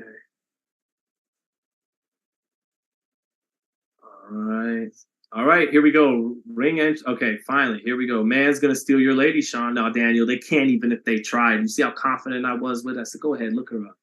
That's how I did it, Dan. But I appreciate your concern. Okay, stare down time, center ring. All right, guys, let's get this round by round going. Zepeda, I don't want to be, too much armchair psychiatrist, but Prograis more intense at the stare down, a little more intensity and confidence in his face for that stare down. Take of it what you will. Prograis bouncing up and down in the corner. More than Zepeda. Looks like Prograis is ready to fight. Nice and warmed up. And let's see what we get going here in round one. From Los Angeles, Carson, California, the War Grounds. Someone tonight is going to break through and become world champion. Round one, here we go. Zepeda starting forward, shoots a jab to the body. Prograis trying to counter with a jab to the head. Zepeda is the fighter starting on the front foot. Prograis being a little shifty with his upper body movement, falls short with 2 or 3 jabs to start. Prograis stepping over to his right, moving his head around a lot. Zepeda trying to shoot his jab to the body early in this fight. Prograis short with his jab up top. Zepeda shoots his first jab up top. Now the first jab lands, and it's for Prograis. Good jab for Regis Prograis. Both southpaws starting with their jab. Prograis missing with a check right hook, trying to time Zepeda walking in a little bit there. Zepeda not really walking, and now both guys in the center of the ring stepping over on each other, setting up their jabs. Zepeda gets in a jab to the chest there, getting a little closer. Then he misses a jab. Zepeda parrying the jab of Prograis. Now Zepeda stepping in with a little right hook, but falls just short, trying to get closer. They trade jabs. Prograis gets the better of it. Prograis got that jab in there over Zepeda. So 2 jabs landing in the first minute and a half for Prograis. Now Prograis gets his right hook blocked. Zepeda trying to counter punch, but Prograis with good defense. More head movement from Prograis early on. More flexibility. Zepeda shooting a jab to the body. Prograis coming back with a jab up top. Center of the ring. 2 jabs from Zepeda. Almost stuck it in there. Getting closer with it now. Now a straight left hand down the pipe off the double jab for Zepeda. Gets him going. Good shot for Zepeda there. Zepeda missing the jab. Prograis dipping his head off to the right. Dipping his head off to the right again. Stepping forward. Falls short with the jab. Thinks about hooking off the jab, but doesn't let it go. Now Zepeda steps in with a right hook and falls short. Center of the ring. Zepeda falling short with the jab and shoots it. Now Zepeda lands a jab. Good jab for Zepeda in the center of the ring. Another good jab for Zepeda lands in the center of the ring. Zepeda's having a good last 45 seconds now after eating 2 jabs early in the round. Good left hand by Regis Prograis. He walked Zepeda into it, but Zepeda getting in, his own sweeping left hand on the inside after Prograis landed a body shot. First good exchange by both fighters there. Best shot in that exchange was a left hand by Prograis. Competitive first round here. Good right hook for Zepeda, but Prograis dips underneath the jab after that right hook. 10 seconds left. Zepeda jab into the body. Prograis stepping back. Now Prograis steps off to the right, shoots a jab to the head after he catches the jab to the body. 5 seconds left, and that's it. Tough first round to score a little bit. In that first minute, Regis out-jabbed Zepeda. Zepeda trying to get the jab to the body to find his range, and he ate 2 jabs trying to do that. Then about halfway through the round, Zepeda finds the range with his jab and nailed Prograis with a straight left hand behind the jab. Then he started to land his jab a couple of times, but then 30 seconds left in the round. Good exchange from both fighters, but the best punch in that exchange was a left hand down the pipe by Prograis. Zepeda did return fire well in the exchange. I'm going to give the edge to Prograis based on that straight left hand. Let's see the replay here. Ooh, good jab. It was a good body shot, too, by Prograis, but he ate a sweeping left hand up top in that exchange. Best punch in that exchange was Prograis, 10-9 Prograis, but a close round, close first round. Yeah, close first round, guys, for sure. All right, round 2, here we go. Both starting again with the jab. Oh, good jab lands for Prograis. Both sticking in their jab 2 or 3 times there to get that round started, and Prograis able to be the first guy to connect with it. Now Prograis coming forward a little bit, and Zepeda taking half steps backwards, misses with his jab. Both guys disciplined with the jab. 2 jabs by Prograis, second one gets in. Both guys using that up jab from the hip. Prograis shooting the jab to the body. Now Zepeda lands a touch jab up top as Prograis try to get to the body. Little bit of swelling starting around the left side of Prograis' face, and that's from Zepeda's jab. Prograis moving his head, catches a right hook from Zepeda. Double jab from Prograis, and that second one sticks in there nicely. Good double jab from Prograis. Good jab lands for Zepeda. No, Zepeda making it left hand missing for Zepeda, but then he lands 2 jabs on Prograis at long range. Guys, keeping this fight at long range for the most part early on in the center of the ring. Double jab from Prograis. Lots of double jabs from both guys. It's the battle of the jab. Prograis' stiff jab lands as Zepeda tried to step in with his own jab. It's the battle of the jabs right now, guys. Nice little check right hook from Zepeda as both guys opened up with their jab there. Cuffs Prograis a little bit there. Halfway through the round, Prograis a little bit of the advantage here, a little more accurate with his jab. Now Zepeda fires off a double jab and a straight left hand. Prograis able to roll some of the steam off of it, but ate some of it. Zepeda just off with a left uppercut.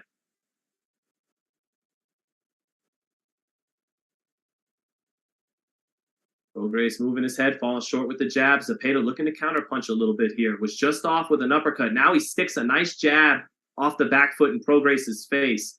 Prograis touching him over the top of the left hand, though, but Zepeda rolled some of it off, fighting off his back foot.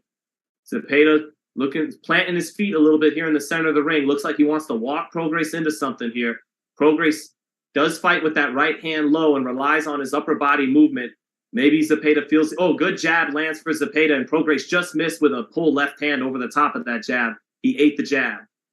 30 seconds left in the round. Close round. Good jab lands for Zepeda, and he backs Prograis up off of that. Prograis extending his arms out to block shots and back straight up.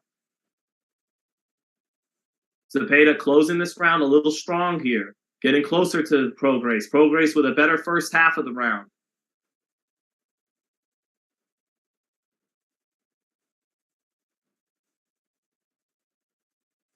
Nice defense by Prograis. Steps out of range and makes Zepeda fall short with 3 punches. Now he makes him fall short with a right hook and a left hand. Good jab lands for Prograis, and he snipes in with a hard right hook to the body. Prograis getting a little wild with his punches down that stretch of that round, though. Began to kind of put his arms out there when he pulled his straight back to get him. Got away from it. Didn't, maybe even won that round. Close second round, but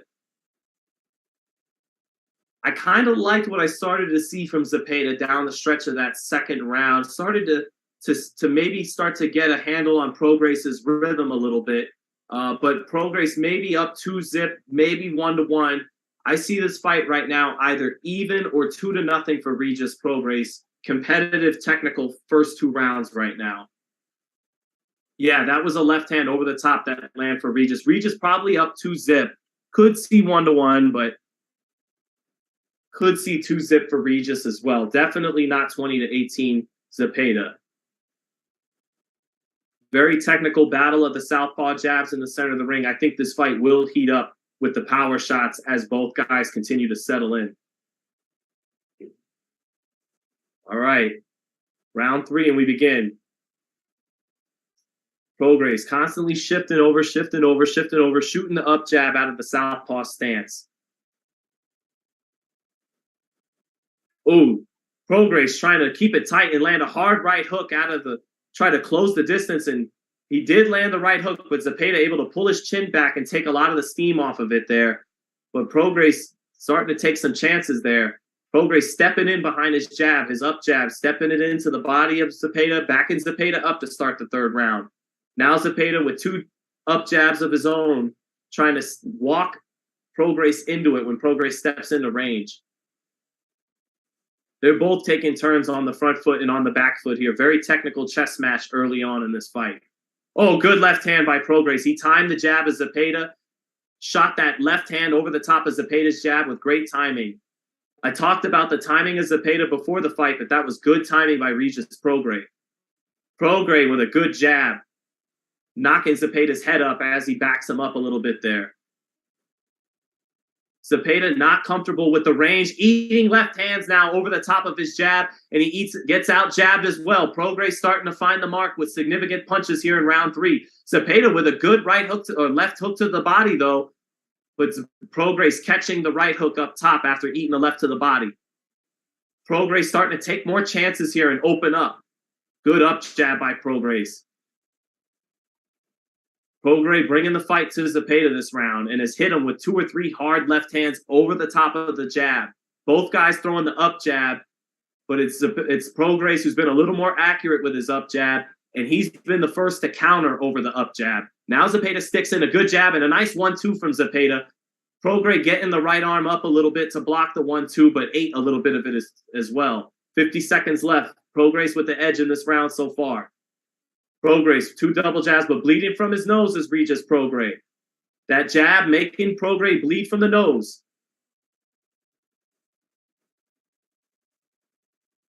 Good up jab by Prograis, and he gets out of the way of the counter shot coming back, but a little dangerously so. Hands down at his waist and just moves his chin out of the way. Oh, left hand for Prograis lands on Zepeda. Another left hand knocks Zepeda's head up. These are hard left hands by Prograis, and he is taking chances. There are opportunities for Zepeda, but Zepeda is backing up. He's not sticking in there when he fires off the shot. He's trying to take a half step back and walk Prograis into the shot, but it's not working. His distance control is not superior to Prograis in doing that. And Prograis has pelted him with some hard left hands over the top of the low, that up jab that Zepeda's throwing. Both are throwing the up jab, but it's Prograis who in round 3 started to fire that power shot, that left hand over the top of the jab. Big round 3 for Regis Prograis. So either 29-28 Prograis or 30-27 Prograis, depending how you scored the second. Prograis with some blood coming out of his nose, a little bit of heavy breathing already, but had a big 3rd round, began to thug it out really, took chances, took the fight to Zepeda, and opened up to where Zepeda could counter him, but wasn't able to, and he ate some big left hands from Prograis there. Zepeda gonna have to settle down and make some adjustments there.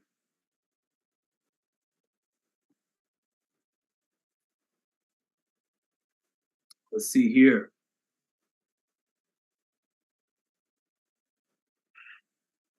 Yep, so either 2-1 or 3-zip Regis Prograis right now as we get ready for round 4.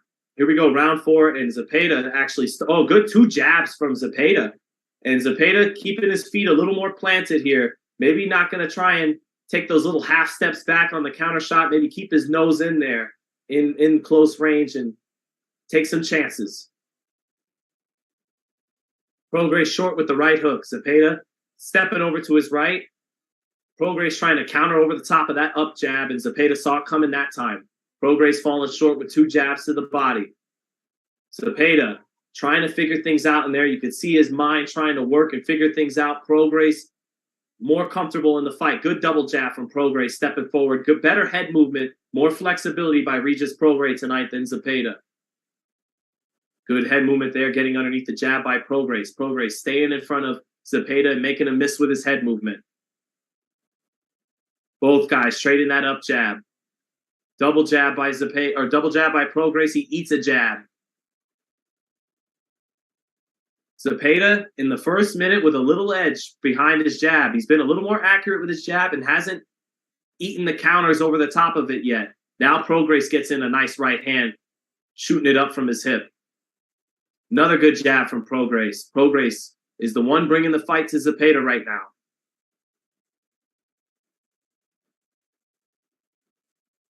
Prograis shooting off, or Zepeda shooting off. Oh, good, hard, stiff jab from Regis Prograis. He actually ate a jab, but his was stiffer. Now 2 jabs knock Zepeda's head up from Prograis, and he turns his jab over. Definitely not a rangefinder. Sometimes he sits on it almost like a power shot, but he really turns it over. Oh, another beautiful jab by Regis Prograis. Beautiful up jab. Really trusting his shoulder roll, trusting his chin behind that shoulder, because his hands are almost dangerously close at points, but he's sophisticated in doing it. He's swimming without getting wet. Good head movement by Regis Prograis right here. It's giving Zepeda a lot of problems finding this radar, finding the target. Now Prograis steps in with a left hand and a right to the body that land. Right hand to the body did get in. Zepeda blocked that left hand up top, but it set up the right to the body.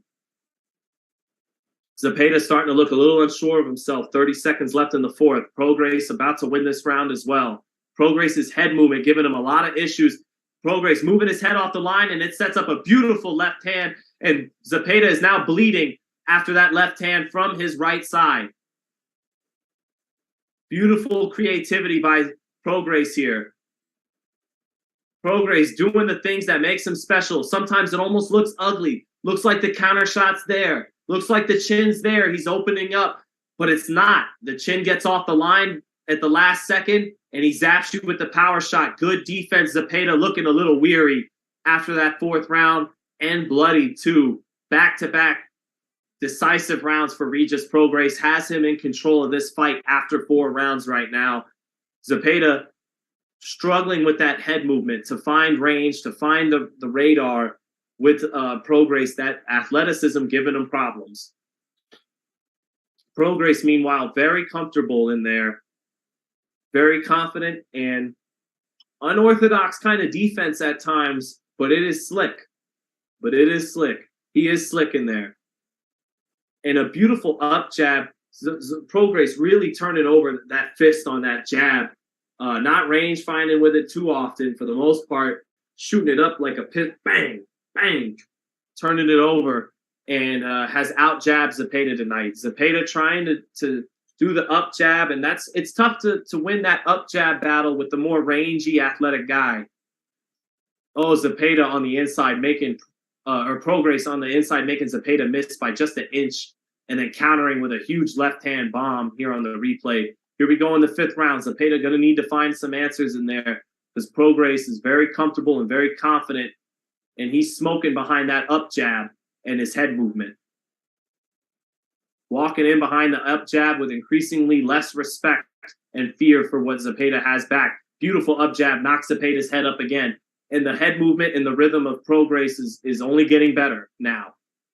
Good up jab again from Prograis. Tons of head movement by Regis Prograis. Different way he's doing it, but the way you'll see Canelo with constant upper body movement as he stays in front of his opponent, that is what Regis Prograis is doing right now. Another up jab lands for Prograis. Another up jab lands for Regis Prograis. Stepping forward, completely behind the up jab. Daring Zepeda to open up so that then he can bring out the heavy artillery behind the up jab. But if Zepeda is just going to take these back steps, Prograis is just going to take the steps forward as he takes the back steps and jab his head off from the hip. Now Zepeda lands his own jab, but Prograis comes back with 3 of them to back him up into the center of the ring. Prograis is the boss in there, body language-wise, comfort-wise. Oh, 2 body shots set up a straight left hand, and then another right hook to the body lands for Prograis, putting together some heavy power shots there. And then a right hook. Zepeda getting the left hand up to block the right hook, but it still physically moved him. And then a sweeping left hand got in behind it that did land clean for Prograis. Prograis looking like the bully in there, the boss.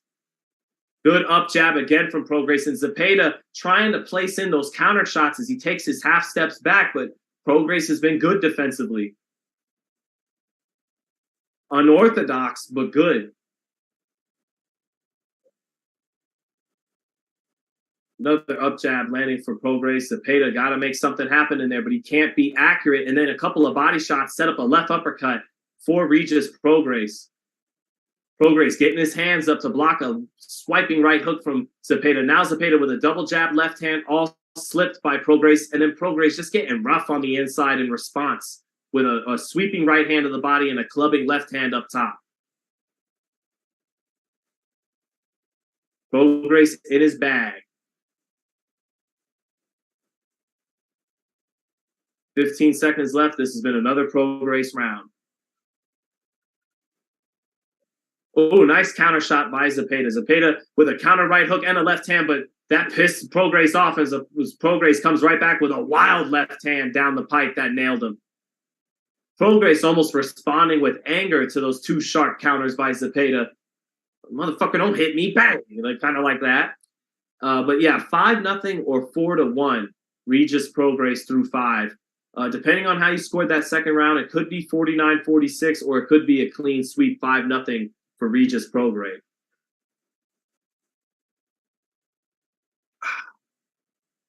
How you guys feeling in the chat? How you guys feeling the round by round, man? Just taking a quick second in between rounds before we get back to round 6.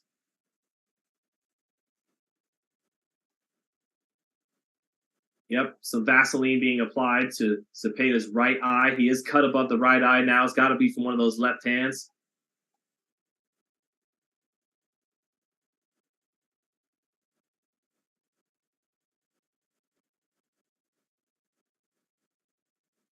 All right, here we go into the 6th round. Zepeda landed his up jab there. These guys have put on a clinic with the up jab, but Prograis has won that battle all night. Oh, good up jab again for Regis Prograis.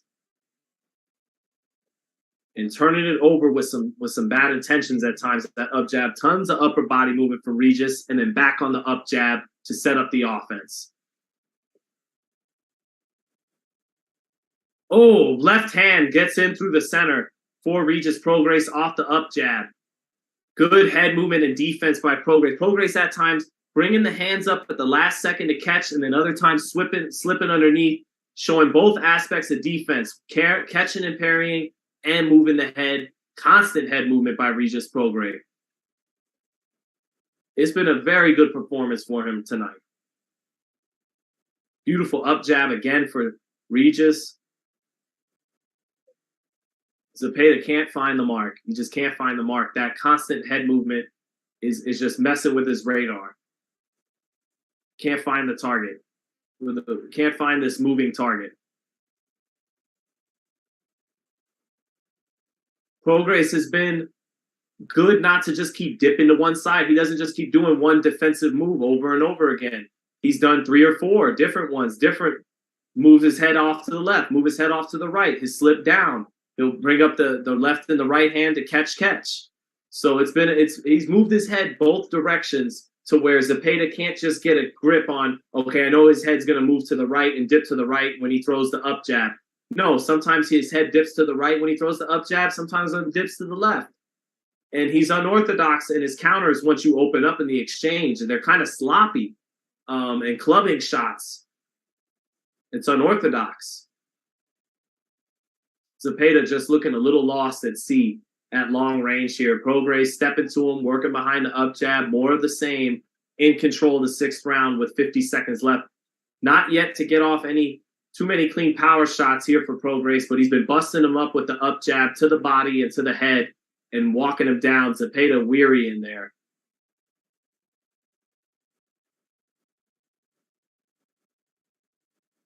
Zepeda not willing to stay in the kitchen too long. Fight's getting away from him, and he's not taking chances.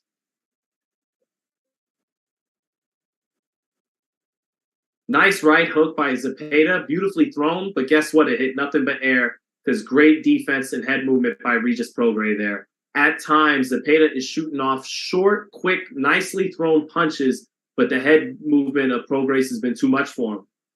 And that does it for round 6. Prograis in total control of this fight. Wasn't as quite as dominant in the 6th as he was in 3, 4, and 5, but definitely won the round. Prograis in control of this fight. Hasn't been a great fight. Started off as a chess match, then Prograis gained control of the fight, and right now, that's where we're at. Let's see what we get in the second half.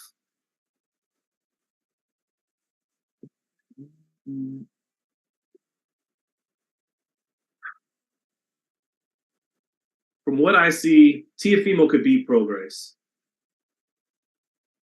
From what I'm seeing tonight. That'd be a great fight, though. A great fight.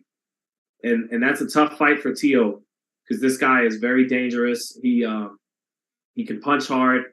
He's a dog, and he moves his head a lot. But I think Teo could beat Regis Prograis based on what I'm seeing tonight. But we'll see. Right now, it's all about Regis. He's in control, and he's on his way. He's halfway home to winning the WBC title. I got him up either a clean sweep or I've gotten Zepeda 1 round so far. And I'm not seeing anything yet from Zepeda to make me think he'll turn it around. 79 punches landed for Prograis to just 40 for Zepeda. Zepeda throwing only 230 punches so far tonight. That's less than 40 punches around. Prograis with 353 punches thrown. He's outthrown Zepeda by 120 punches and almost doubled him up in connects, 40 to 79. So pretty dominant for Regis Prograis, who again lands his up jab. Now Zepeda trying to maybe set up some chances, stepping forward, but he eats the up jab as he steps forward against Prograis. Prograis, nice little steps back at times, making him fall short and then moving the head off side to side to make him flail and miss air with his jab. Nice up jab again from Prograis. Moved his head off right, left, and then stepped in, boom, lifted his head up with the up jab. Done that all night.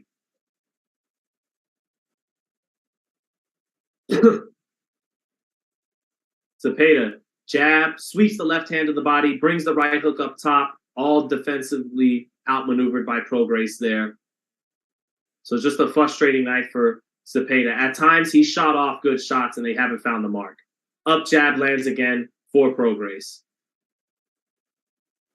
Very frustrating night for Jose Zepeda. Oh, Zepeda steps in with a right hook, and it sets up a left hand, but Prograis timed him with a right hand at the same time, so they traded shots there. And then Prograis actually stepping out of range, walked him into a shot to punctuate the exchange. Nice little left hand on the inside by Zepeda. Prograis coming back to the body, but not able to get off as effectively. Minute left in the 7th. Zepeda's got to put something together here to take this round. Good up jab by Zepeda there. Oh, left hand lands for Prograis over the top of Zepeda's up jab. Not as much steam on it that time by Prograis, though.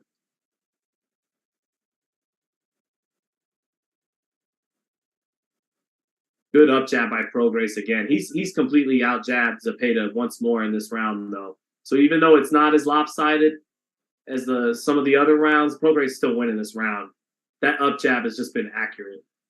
It's knocked up Zepeda's head so many times in this fight at this point now. Oh, left hand for Prograis. They traded jabs, and Prograis with faster hands shot the left hand after they traded jabs, and it landed. Zepeda not able to get out of the way of it. Another left hand. Zepeda pulled away from that one, though. Prograis bleeding from his nose. Doesn't got the toughest facial tissue in the world. But that's another 7th round. That's the 7th for Prograis. 6-1 or 7-zip Regis Prograis. Man. See what you guys are saying. Some spinal, why all the Mike Tyson spinal injury references in the chat? AJ, thank you, sir, for Sean's Tell 2024. Good job on commentating. Thank you, sir. What do I mean by up jab, Jorge Campos? I mean, they're not throwing the jab from right here. They're throwing it from the hip, like that. The up jab. The up jab. Boom, like that. And they're both been throwing the up jab from the southpaw stance all night, but Prograis has outdone him. He's kept his chin. I mean, I don't know how to shoulder roll, but he's kept his chin tucked better than Zepeda, and he has quicker hands than Zepeda, and timing can beat speed, but his timing's been just as good or better than Zepeda's.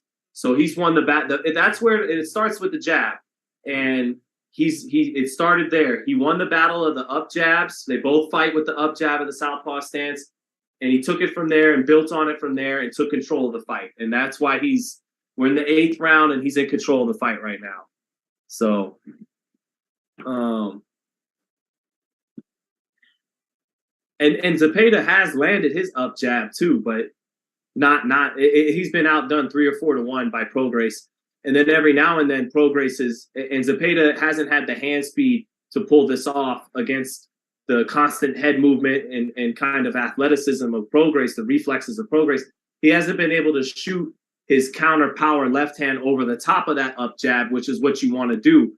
But against a quick athletic guy who knows how to tuck the chin, it's tough to do that. It looks like it's there, and you actually almost get baited into it over and over again. And that's what's happened to him. Prograis winning this 8th round, guys. It's just the fight's at long range. It's at long range distance where Zepeda, I should have seen this coming more, because this is how Zepeda fights. He fights rangy, and Prograis is the faster, twitchier guy at long range. So he's having lots of issues fighting in the style he likes to fight at, long range boxing against a quicker guy. Prograis very confident, throwing a power shot, throwing the left hand from the hip just there at times. Prograis is doing all kinds of things in his bag. He just feinted with a left hand, pointed the left hand, glove up in the air, shot the up jab after that with the right. He's shooting off lead hooks. He's very comfortable in there. Not all this is landing, although that up jab certainly just landed again. But he is in complete control of the 8th and styling on Zepeda a little bit here.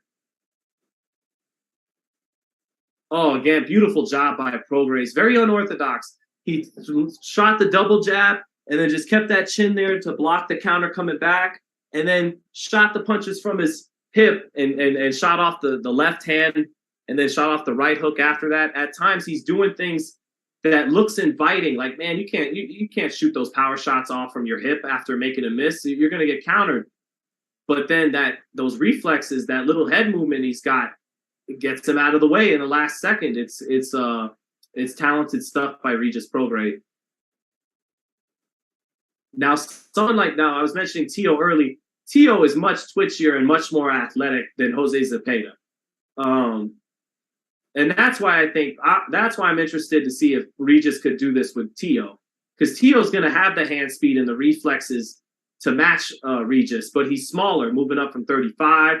I don't know how he's never fought a puncher. I mean, he fought Comey, but Comey was a straight line guy. He's never fought a dangerous, dynamic kind of puncher like Regis. That's just a great fight.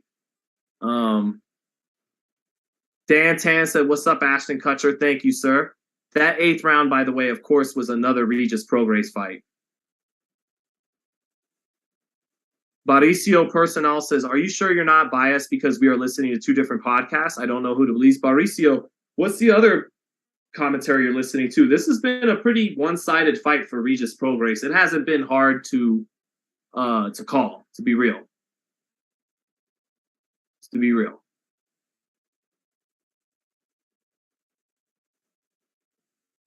So, all right.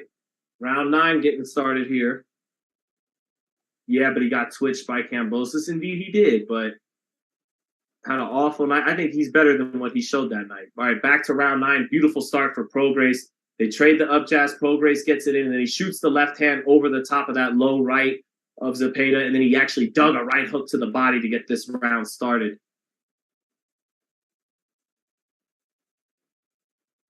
Prograis circling to his right, shooting off the up jab. At times, almost giving taunting-like looks, putting his hands at his waist, putting his hands in different spots, and then shooting the up jab accurately out of it. Opening his mouth at times, super confident. He's really trusting his rhythm and his head movement there. It's a hard rhythm for Zepeda to get down. Keeps falling short with the jab more oftentimes than not. And when he has opened up with his power shots, with his right hook, with his left hand, it misses, and Prograis is able to then, kind of unorthodoxly club around and counter after Zepeda misses with his little sharp counters. So an unorthodox guy, an athletic guy, a guy with good head movement, Regis Prograis tonight. Prograis taking a little step back, almost a Jersey Joe Walcott. Zepeda, smart, places in a counter left uppercut, but Prograis had his little left hand up there in time and kept his chin tucked. Didn't get caught by the counter left uppercut. Good up jab by Prograis, knocks Zepeda's head up again.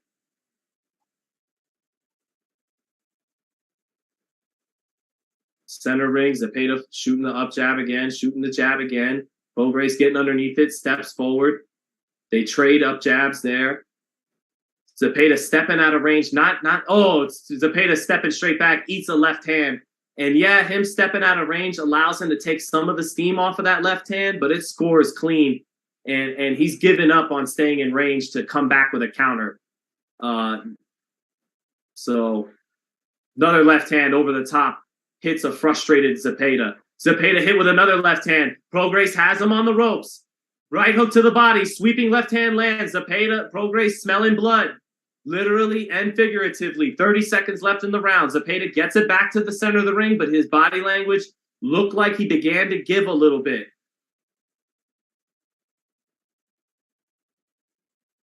Malcolm Emanuel, where you at, man? You're looking very intelligent right now. Prograis moving his head around, staying in range, and then shoots a orthodox right uppercut. Left hand. Zepeda gets in a left hand to Prograis' body, but Prograis is a dog right now and doesn't care too much about what's coming back. Another good left hand to the body by Zepeda and a right uppercut. Some good combinations by Zepeda to close the round, but definitely too little too late.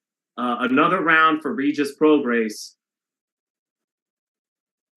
What was that, 8 or 9? But definitely another round for Regis Prograis. And there was about 35, 40 seconds left in that 9th round. Prograis got Zepeda to the ropes and hit him with a couple of left hands, got him with the right hand to the body, and it looked like Zepeda began to capitulate a little bit. He got himself off the ropes and got it back to the center of the ring. That last round in the 9th, 19 to only 6 landed for Regis Prograis. 65 punches thrown to only 40 thrown for Zepeda. He's not taking chances, and he's not being accurate when he does throw. It's been all Regis Prograis tonight. Takayoko Tukaka, Floyd was afraid to take chances. I would like to refer you to his 130 to 140 pound fights. But anyway, back to Zepeda versus Prograis. 10th round. And it's becoming a question of, can Prograis put the finishing touches on a superb performance and get a stoppage? That's a tough ask. Zepeda is a resilient, resourceful fighter. And if Zepeda doesn't want to get knocked out, he could probably play prevent defense and greatly heighten his chances of seeing the final bell. But if he does try to go out on a shield and win this fight, Prograis could get him out of here. Zepeda still showing some. Oh, good left hand landed for Zepeda. Prograis taking chances. Best left hand of the fight landed for Zepeda, but Prograis is rough in the clinch. Prograis trying to get rough in the clinch. Looks at the ref like, break us up, I'm fine. Best punch of the fight for Zepeda, but Prograis wants to keep fighting. And it's Prograis on the front foot and Zepeda holding now. Prograis digging to the body. Now Prograis finishing up top after digging hard, 2 hard body shots. It's Zepeda who's looks like he doesn't want the smoke. With just 2 minutes, a body shot hurt Zepeda. Prograis digging in hard with those body shots. Prograis almost happy to let Zepeda land a power shot just to get him in fighting mode again so he can try to stop him. They trade body shots here. Zepeda's body language not as good as Prograis. But Zepeda did land his best left hand of the fight in this round. Zepeda hasn't liked it to the body. Prograis should keep to the body. Left hand lands on the inside for Prograis. Zepeda holding on. Good body shot by Zepeda. Crowd getting their money's worth in the 10th now. Both fighters shedding blood. Prograis on the front foot. He's eating some power shots this round, but so is Zepeda. Prograis still winning this round, in my opinion. Oh, hard right hook to the body for Regis Prograis. Zepeda holding in the clinch, not fighting in the clinch. Bringing his elbows down to his body to block down. Now Zepeda fires back in the clinch with 2 hard left hands to the body. Best round of the fight all night. Left uppercut lands for Zepeda. Prograis with a good chin, though. Not too bothered by any of these shots. Zepeda actually probably finally winning this round. He's eaten some shots, too, and he's been hurt to the body in this round. But if you're looking for a round to give him, this was it. Good right hand lands for Zepeda, but Prograis landed his right hand, too. Huge right hook for Regis Prograis in the exchange, but Zepeda took it like a champ. But that was a huge right hook in the exchange for Prograis. By far, best round of the fight. Rough, tough in the clinch by both guys. 5 seconds left. Best round of the fight, and that was a great round. I think, honestly, Prograis, by hurting Zepeda to the body and by landing that monster right hook in the last 10, 15 seconds, I think Prograis won that round. But if you're looking to give Zepeda a round because he's hanging tough and he's getting blown out, go ahead and give it to him. The most Zepeda could have won on my card through 10 is 2. So I could see it 8-2 Prograis, but I could honestly see it 10-0 Prograis. Huge left hand by Zepeda in the exchange, landed on the money, but Prograis is a dog. Took it no problem and actually backed him up onto the ropes and dug to the body right after that. Later in the round, Zepeda opening up, lands a nice right hand, and then Prograis exchanges with him. Both guys opening up. Prograis getting a little sloppy, but boom, huge right hook landed. So definitely a round you could give to Zepeda, definitely. But on my card, I still gave the edge to Prograis. Either way, Zepeda needs a knockout anyways. 11th round, and Zepeda needs a knockout. He did land his best shots of the fight in the 10th, but he ate some shots and got hurt to the body.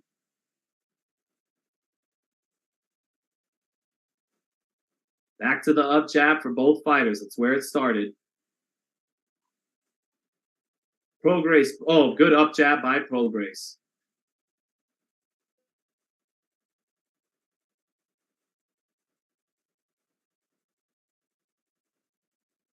Prograis just off with that left hand as they traded up jabs. Zepeda showing his toughness now.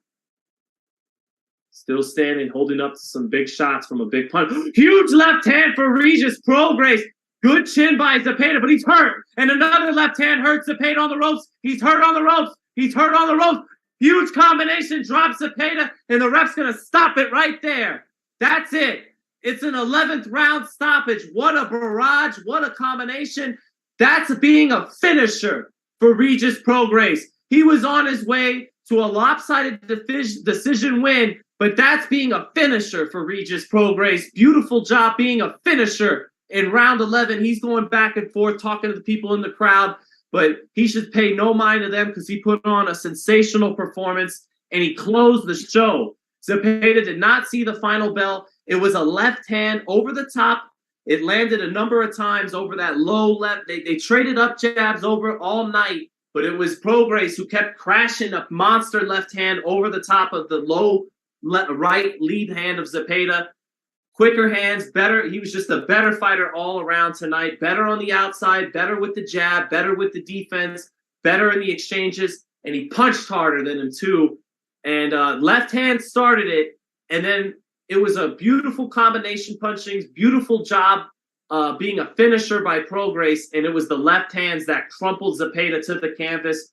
Zepeda slumped into the ropes and was still conscious, still looking at the ref, but the ref said, "You've had enough tonight," and stopped it. But that was a hellacious barrage on the ropes by Regis Prograis, the new WBC super lightweight champion, Regis Prograis. Great job by Regis, a guy who has had a rough go of it in the boxing business. Had to go overseas to fight in a tournament, to fight Josh Taylor, had to go to his backyard and lost a tough fight. Then had promotional issues, doesn't get to sign with any of the big three. Has a one fight with PBC on the Tank undercard, doesn't come back, doesn't fight on ESPN, doesn't fight on DAZN, has to fight overseas in Abu Dhabi, in Dubai, against unknown opponents. But he gets this opportunity, and boy, did he make it big on it. What a hellacious barrage, and what a monster left hand. Great chin by Zepeda to even be standing up after that first left hand. That left hand landed on his chin as good as you could possibly hope as a fighter. And it was a monster left hand, a brick by Regis Prograis. Zepeda held up to it, but he could not hold up to the barrage that ensued after. Great job by Regis. Both guys weren't able to get over the hump. They were both 33 years old. Regis gets over the hump. Zepeda will never get over the hump. Tonight was going to be the night if he could do it. What's next? I don't know. I know if Zepeda would have won, feel very confident that Top Rank, who has control over Zepeda, they don't have control over Prograis. They were going to make Teofimo. For Prograis, it's probably not quite as easy to make the Teofimo fight. Still possible, but maybe he goes over the PBC side of things and can make a Gervonta Tank Davis fight happen in 2023. But Prograis, now it's not like Boo Boo Andrade, who captured a vacant WBO belt on DAZN, and that didn't put him in. This is the WBC. He's got a real bargaining chip at the table for the Devin Haney's when he moves up, for Teofimo, for a Josh Taylor rematch that he's wanted so badly. Now Regis Prograis has the kind of chip that means he can't be frozen out at the poker table. He's got the WBC chip. He's sitting pretty at 140 now. So good for Regis Prograis. I hope you guys enjoyed the round by round, man. Let me check out the chat. But that was fun to commentate, of course. Race Car says Zepeda has no defense, leaves his right side wide open. No surprise he got knocked out. It's that when you fight with that style of defense, when you run into the more rangy, faster guy, more twitchy guy, that's where you're going to get outdone at long range fighting like that. When Zepeda's fighting a Baranchek or he's fighting a come forward guy, he can Ramirez, he can fight well in that style. But when he tries to fight in that style against another guy who's better at that style than he is, whose gifts are more suited to that style than his ours, he's going to get beat, and he got beat. So great job by my man, Regis Prograis. I would love Teofimo and Regis. That's a great fight.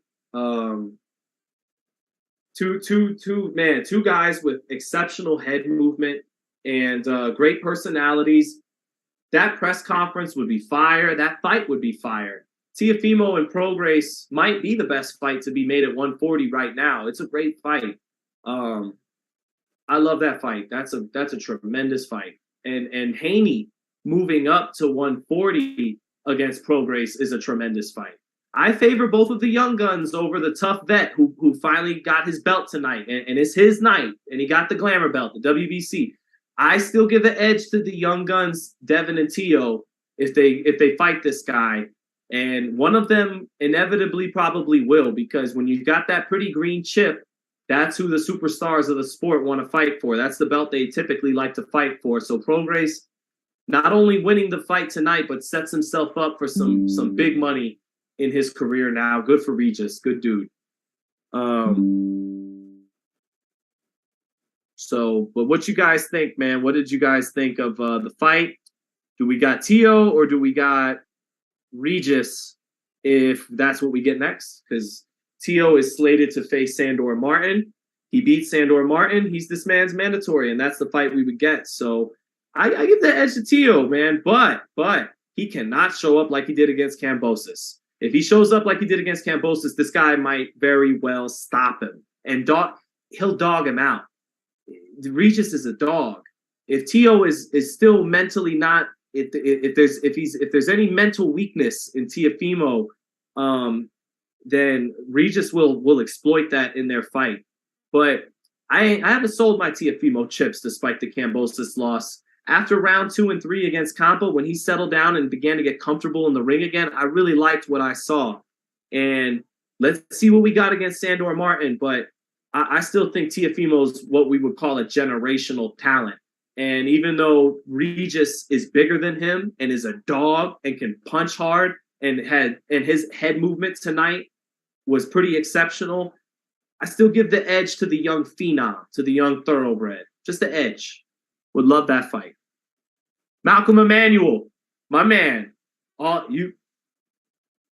Shout out to Malcolm Emanuel. He hit us with the super chat. He let it be known what was going to happen, and he called the fight perfectly. Actually, Malcolm, Zepeda was less competitive than you thought. Am I right? You actually probably thought Zepeda was going to make it a more competitive fight than it was, right? Jay Wright says, yo, commentary dope as fuck. One of these networks need to tap your pocket. They do. And then I kick up a percentage to FightHype too, just for putting me on. So they do gotta put me on at some point though. OG Gaming TV says, are you serious? Come on, man. Tio sucks. OG Gaming TV, the man, Teofimo is an exceptional talent. He can use your boxing eyes for a minute. Some of the counter uppercuts he shoots off of his version of the shoulder roll. It's Diego Magdaleno. I know he's levels below the elite level, but the leaping, what he turns southpaw and do a leaping Roy Jones right hook to knock out Diego Magdaleno. Those are moves that if you put ordinary fighters in terms of talent, even world champions, but if they don't have those crazy God gifts, they can't do things like that. Leaping, knockout, one punch, right hooks when they're orthodox naturally. That's special kind of God gifted stuff. That's what I'm getting at with Tio. He enamors me with his talent. He's got some, so that's why I definitely didn't sell my stock on Teofimo. OG Gaming says he got power, yeah, but he got power in reflexes and speed. I don't think he's got speed, man, and I don't think he's as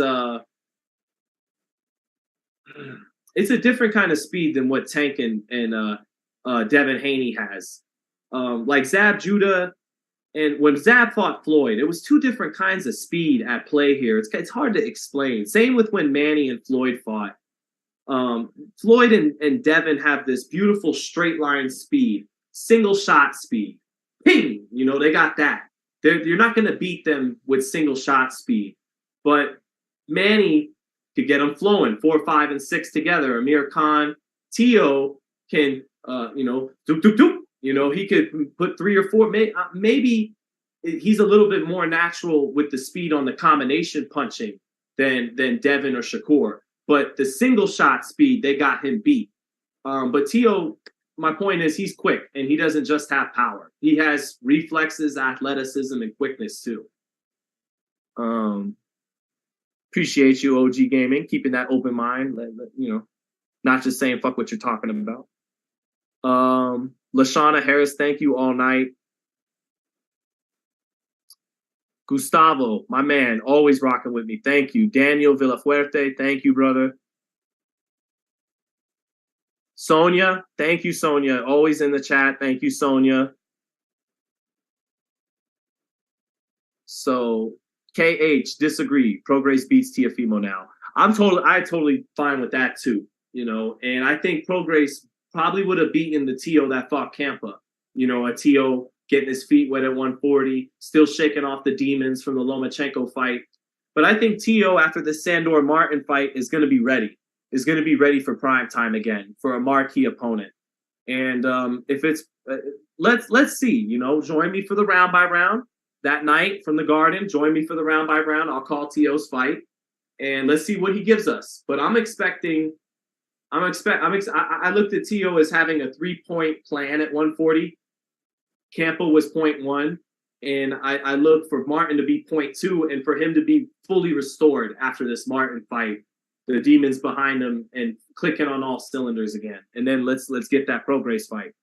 Or Taylor.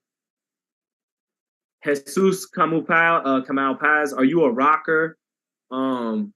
Shit. While you guys ask, let me grab my album collection.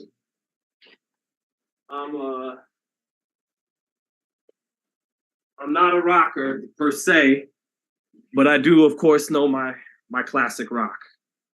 I do got my Doors and Jimi Hendrix and all that shit. So this is your boy's album collection from high school.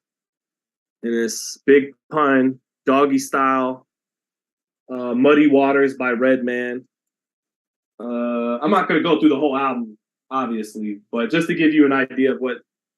It's like Talib Kweli, and then the Beatles and Metallica and Rakim and Wu-Tang Clan. So yeah, it's like it's pretty. Basically, I look for the art that's timeless. Is your shit gonna be so good that 20 years from now people are still gonna listen to it, or is it gonna be fly by night? Is it gonna be shit that's hot that, oh yeah, we did listen to that 10 years ago? Because that's the shit I'm not into. I'm into the timeless. That's the good art, the Mark Twain, the stuff that could hold up 100 years from now, and people who weren't even alive when it was written or recorded still could tell that it's good. And I think whether it's rock or hip hop or whatever, there's music that fits that, and that's the music I'm into. But yeah, my home base is hip hop. Like, I was born in New York City, and I didn't leave. I left Brooklyn in 1998 when I was only 7. But in those 7 years alone, hip hop in Coney Island and in Brooklyn, when I go to, Coney Island is in Brooklyn, but we went up there a lot to have fun with my family, and they played the best hip hop, Naughty by Nature. I grew up with like a lot of like early to mid, like Das Effects and Naughty by Nature. So that sound is what I grew up with. Pete Rock, CL Smooth, that kind of like early East Coast hip hop was probably my biggest influence in the music I like. So, but I like a little bit of everything that's good. Anyway, that's enough music. How come no one's fighting Josh Taylor? Well, he had that Jack Catterall fight that just took his stock and and then he had the MTK thing where he may or may not, it's all hearsay, be allowed to even fight in the States now. So those two things kind of killed his momentum from becoming undisputed in 2021. He sometimes these fighters have up and down years, like Canelo peaked in 2021, became undisputed in 12 months time. Then in 2022, he took a step back. That's kind of what happened to Josh. So Josh is, he's got to look good against Catterall, and then he could then beating Catterall is the first step. If Josh really wants to be that guy, like he was being considered as potentially after becoming undisputed, he's going to have to knock off one of the young guns at 140. I don't think nothing's there for him at 47. I mean, they're literally the best fights are hard to be made politically, and he'd be an underdog in all of them. I think his next legacy bet is beating Devin or T.O. at 40.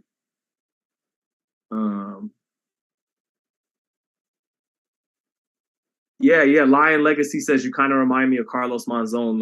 No, that's funny. My old trainer, Pat Barry, back in the day out here in Vegas, that's who he would joke around and call me, is like Carlos Monzon, because I had his haircut and weighed 160 pounds, but could not fight anything like him whatsoever. And I don't plan on, and I'll never throw my wife out the window like he did either. But Carlos Monzon, yeah, great middleweight. Great timing guy. Not a fast guy, just great timing, Carlos Monzon. Who has Haney fought?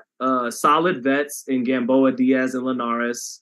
Gamboa passed it pretty bad, but Linares still was dangerous that night, and Diaz was a good win. And then Kambosos, because of what he did to Tio, is a good win. Lomachenko is that win that's going to solidify the 35 run. You know, that's like you won the belts, and then you solidify it with a credible title defense against a very credible guy in Loma. That's how I look at it. The Loma fight is going to put a nice little cap to 35 for him, and then he can move up at 40. And hopefully run it back with Top Rank for 2 or 3 fights just so we could get the Tio fight, and then he can move on about his business and keep his options open. So let me read a few more before we get out of here. Shakur is a good fighter. Once he faces a strong fighter with some skills and stamina and a good chin, that's the end of Shakur. I don't know about all that. Do I think Teofimo steers clear of Regis? I don't know. We'll see how Top Rank, I think Regis is with Ludovella and isn't have any obligations with any of the big 3, which is partly why this fight was on Triller tonight. Conspiracy theory, Sean all of a sudden starts thinking about Daniel Kinahan and says, well, if he was signed to MTK and then there was this fight on Triller that they knew they'd lose money on, well, maybe you'd be okay losing money on it if you were washing money, if you were money laundering. Maybe, I don't know. But anyways, he's not with any of the big 3. So that makes it harder to make a Lopez fight happen. But I think if Lopez really asks Top Rank for it, they'll put in an offer. They'll try. But a route to Zepeda was much more likely if he would have won. Let me see here. Sam from New Orleans. Regis is even better boxer now. The heavy hands and rock hard and rock chin wore Chon down. Great TKO. Thank you for the chat. Sam, is this Sam Ariandema? Is this my man Sam who I've seen at the fights all those years, or is this another Sam? But either way, thank you, Sam, for the 5. And Regis, that's what I want to know though. And I'm genuinely curious how much I'm tempted to say like you that this was a better Regis, but how much of it was he was fighting Zepeda and not Josh Taylor. Styles make fights, and Zepeda likes to keep it long, likes to keep it rangy, but and find a big left hand and fight smart. And Taylor was more of a let's dog it out, let's exchange shots. And he's a combination puncher who literally throws thrice the amount of punches that Zepeda does. He's not a sniper who likes to pick shots. He's a combination puncher who's going to go as the fight goes on. So would that head movement look as slick if 3, 4, 5 punches, combinations to the body, to the head were constantly coming from a Josh Taylor? Would he be as slick? Look as slick against that as he did against Zepeda, who's more economical with his punch rate? We don't know, but I am tempted to say it was an improved Prograis as well, but I don't want to go too crazy. I think part of it was Zepeda too. Mr. Vegas, I thought you hated me, Mr. Vegas. I thought you were my #1 hater. What you doing in the chat, Mr. Vegas? Is Mr. Vegas saying Zepeda is good as hell? I'm happy to have you in the chat, man. I'm just saying, I thought you hated me, man. What's going on? Are we good? Was Haney's undisputed route easy? No. It just fell into his. No, because for the longest time that those titles were held by an elite fighter. An elite fighter had to get beaten for those belts to be on Kambosos. It wasn't an Ndongo thing where Crawford moved up, he beat the toughest guy, Postal, in a unification, and then this other guy, Ndongo, a weak title holder, grabbed the vacant belt, beat another guy, and no. Kambosos took the belts off a guy who was on the pound-for-pound list, who took the belts off a guy who was on the pound-for-pound list. And Kambosos himself didn't make that pound-for-pound list, but the lineage of his belts went back to elite guys. It wasn't a bunch of vacant belts scrapped up like the Ndongo case. And, that was as easy a route as you'll see to undisputed, and it's still undisputed. You can't take that banner down. You can't take that away from Crawford. I'd rather be the weakest undisputed champion in history than anything else I've accomplished. So but it's a great accomplishment to get to undisputed. But is it the toughest route we've ever seen to undisputed? No. But no, it wasn't the, quote, easy route to undisputed. It's not his fault that Kambosos pulled off the upset of the year against a guy who is elite. You know, you can only beat who's got the belts. He wanted to fight Lomachenko and wanted to fight Lopez. He eventually got to the guy who knocked him off and took him out. So did he beat, Pernell Whitaker or Roberto Duran to become lightweight champion? No, but he did not take the easy route. Hell, he tried to fight Loma as a 21-year-old. Lashana Harris. When the fights are in Vegas, which hotel do most of the fighters frequent or stay at? When Spence first... MGM Grand, Lashana. MGM Grand. And they'll be around the park, and maybe the Win at some point in the week. But you're good. Just MGM Grand, and you're straight. MGM Grand, the park, maybe the Win at some point when they want to get bougie and step out and do something. But for the most part, I would say that the park is across the street from the MGM. Just stay in that little nexus, and you should get your autographs and whatnot.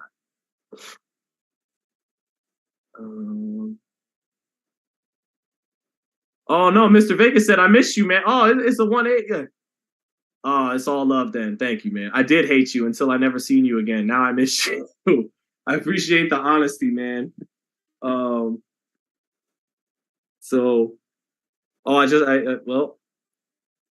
If I was really indulging and turning this stream into shit now that the fight's over, I would show off to you guys my team on NBA 2K23. The qualifier was today to try to make like the national tournament for NBA 2K. I actually made the top 160, but I got bounced out in the third round. It was single elimination. I'm probably losing a lot of people in the chat now, but I'm going to indulge for just a second. My starting lineup on my team, I got Penny Hardaway at the point. I got Devin Booker at the 2. I got Scottie Pippen at the 3. Larry Johnson, I got to get rid of him. He's too small at 6'7" to keep playing power forward, but UNLV, so I kept him. And I got Sabonis, Artavita Sabonis at the 5. And so, yeah, I don't know anybody out there play 2K, but that's my game. Tavares Morales says the way Tyson became undisputed was TBE. I at the time, I know people loved it because he just ran through and dominated the division. What was it? Pinklin Thomas, Tony Tucker, Trevor Berbick, right? Bam, bam, bam, bam. But a critic, a hater would point out that none of those guys were Hall of Famers. And none of those guys were Hall of Famers. That's what they would point out. I guess they would just leave it at that, right? Tucker did take him the distance, clinched for dear life for 12 rounds, and made Tyson look kind of ordinary, made him look human. But it wasn't like he beat Hall of Famers to get to undisputed. But I hear you. I know if I was around in 86, it would have just been amazing to see a 20-year-old run through the top 10 the way he did with little to no resistance. And yeah, and then to take out the one guy that still had a claim to the belt in Michael Spinks in 90 seconds. So I get it. But Sam A, thank you again, man. Oh, Sam, what's up? It is you, man. Good to see you, Sam. Sam, I feel terrible. I think you got an Italian last name, and I'm not saying it right. Sam Arianema.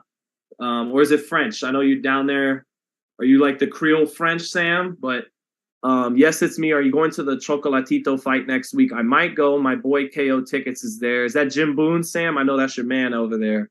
Sam actually covered these fights. Shout out to Sam in the chat. He, with my man Radio Raheem, covered fights like Ward Kovalev and God, dozens of really top fights in Vegas. My man Sam got down and did that because he loves boxing. I don't know. I don't think I'm going down to Texas for Chocolatito. I'm just gonna chill right here in the most advanced high-tech headquarters in the boxing commentary game and just do a round by round that night. So Leonardo Castro talking about ritual sacrifices in the chat. That's always fun. Can appreciate that myself. Let's see here. Want to see more of Gary Antoine Russell soon for sure. So I think that's about it. I think I've about said all I've got to say. I'm ready to get back on the my team grind. Just kidding, but Niners play the Saints tomorrow. Anything else, chat, before I get out of here? We're trying to go 7-4 tomorrow against the Saints. Shout out to the Dolphins. I love them too.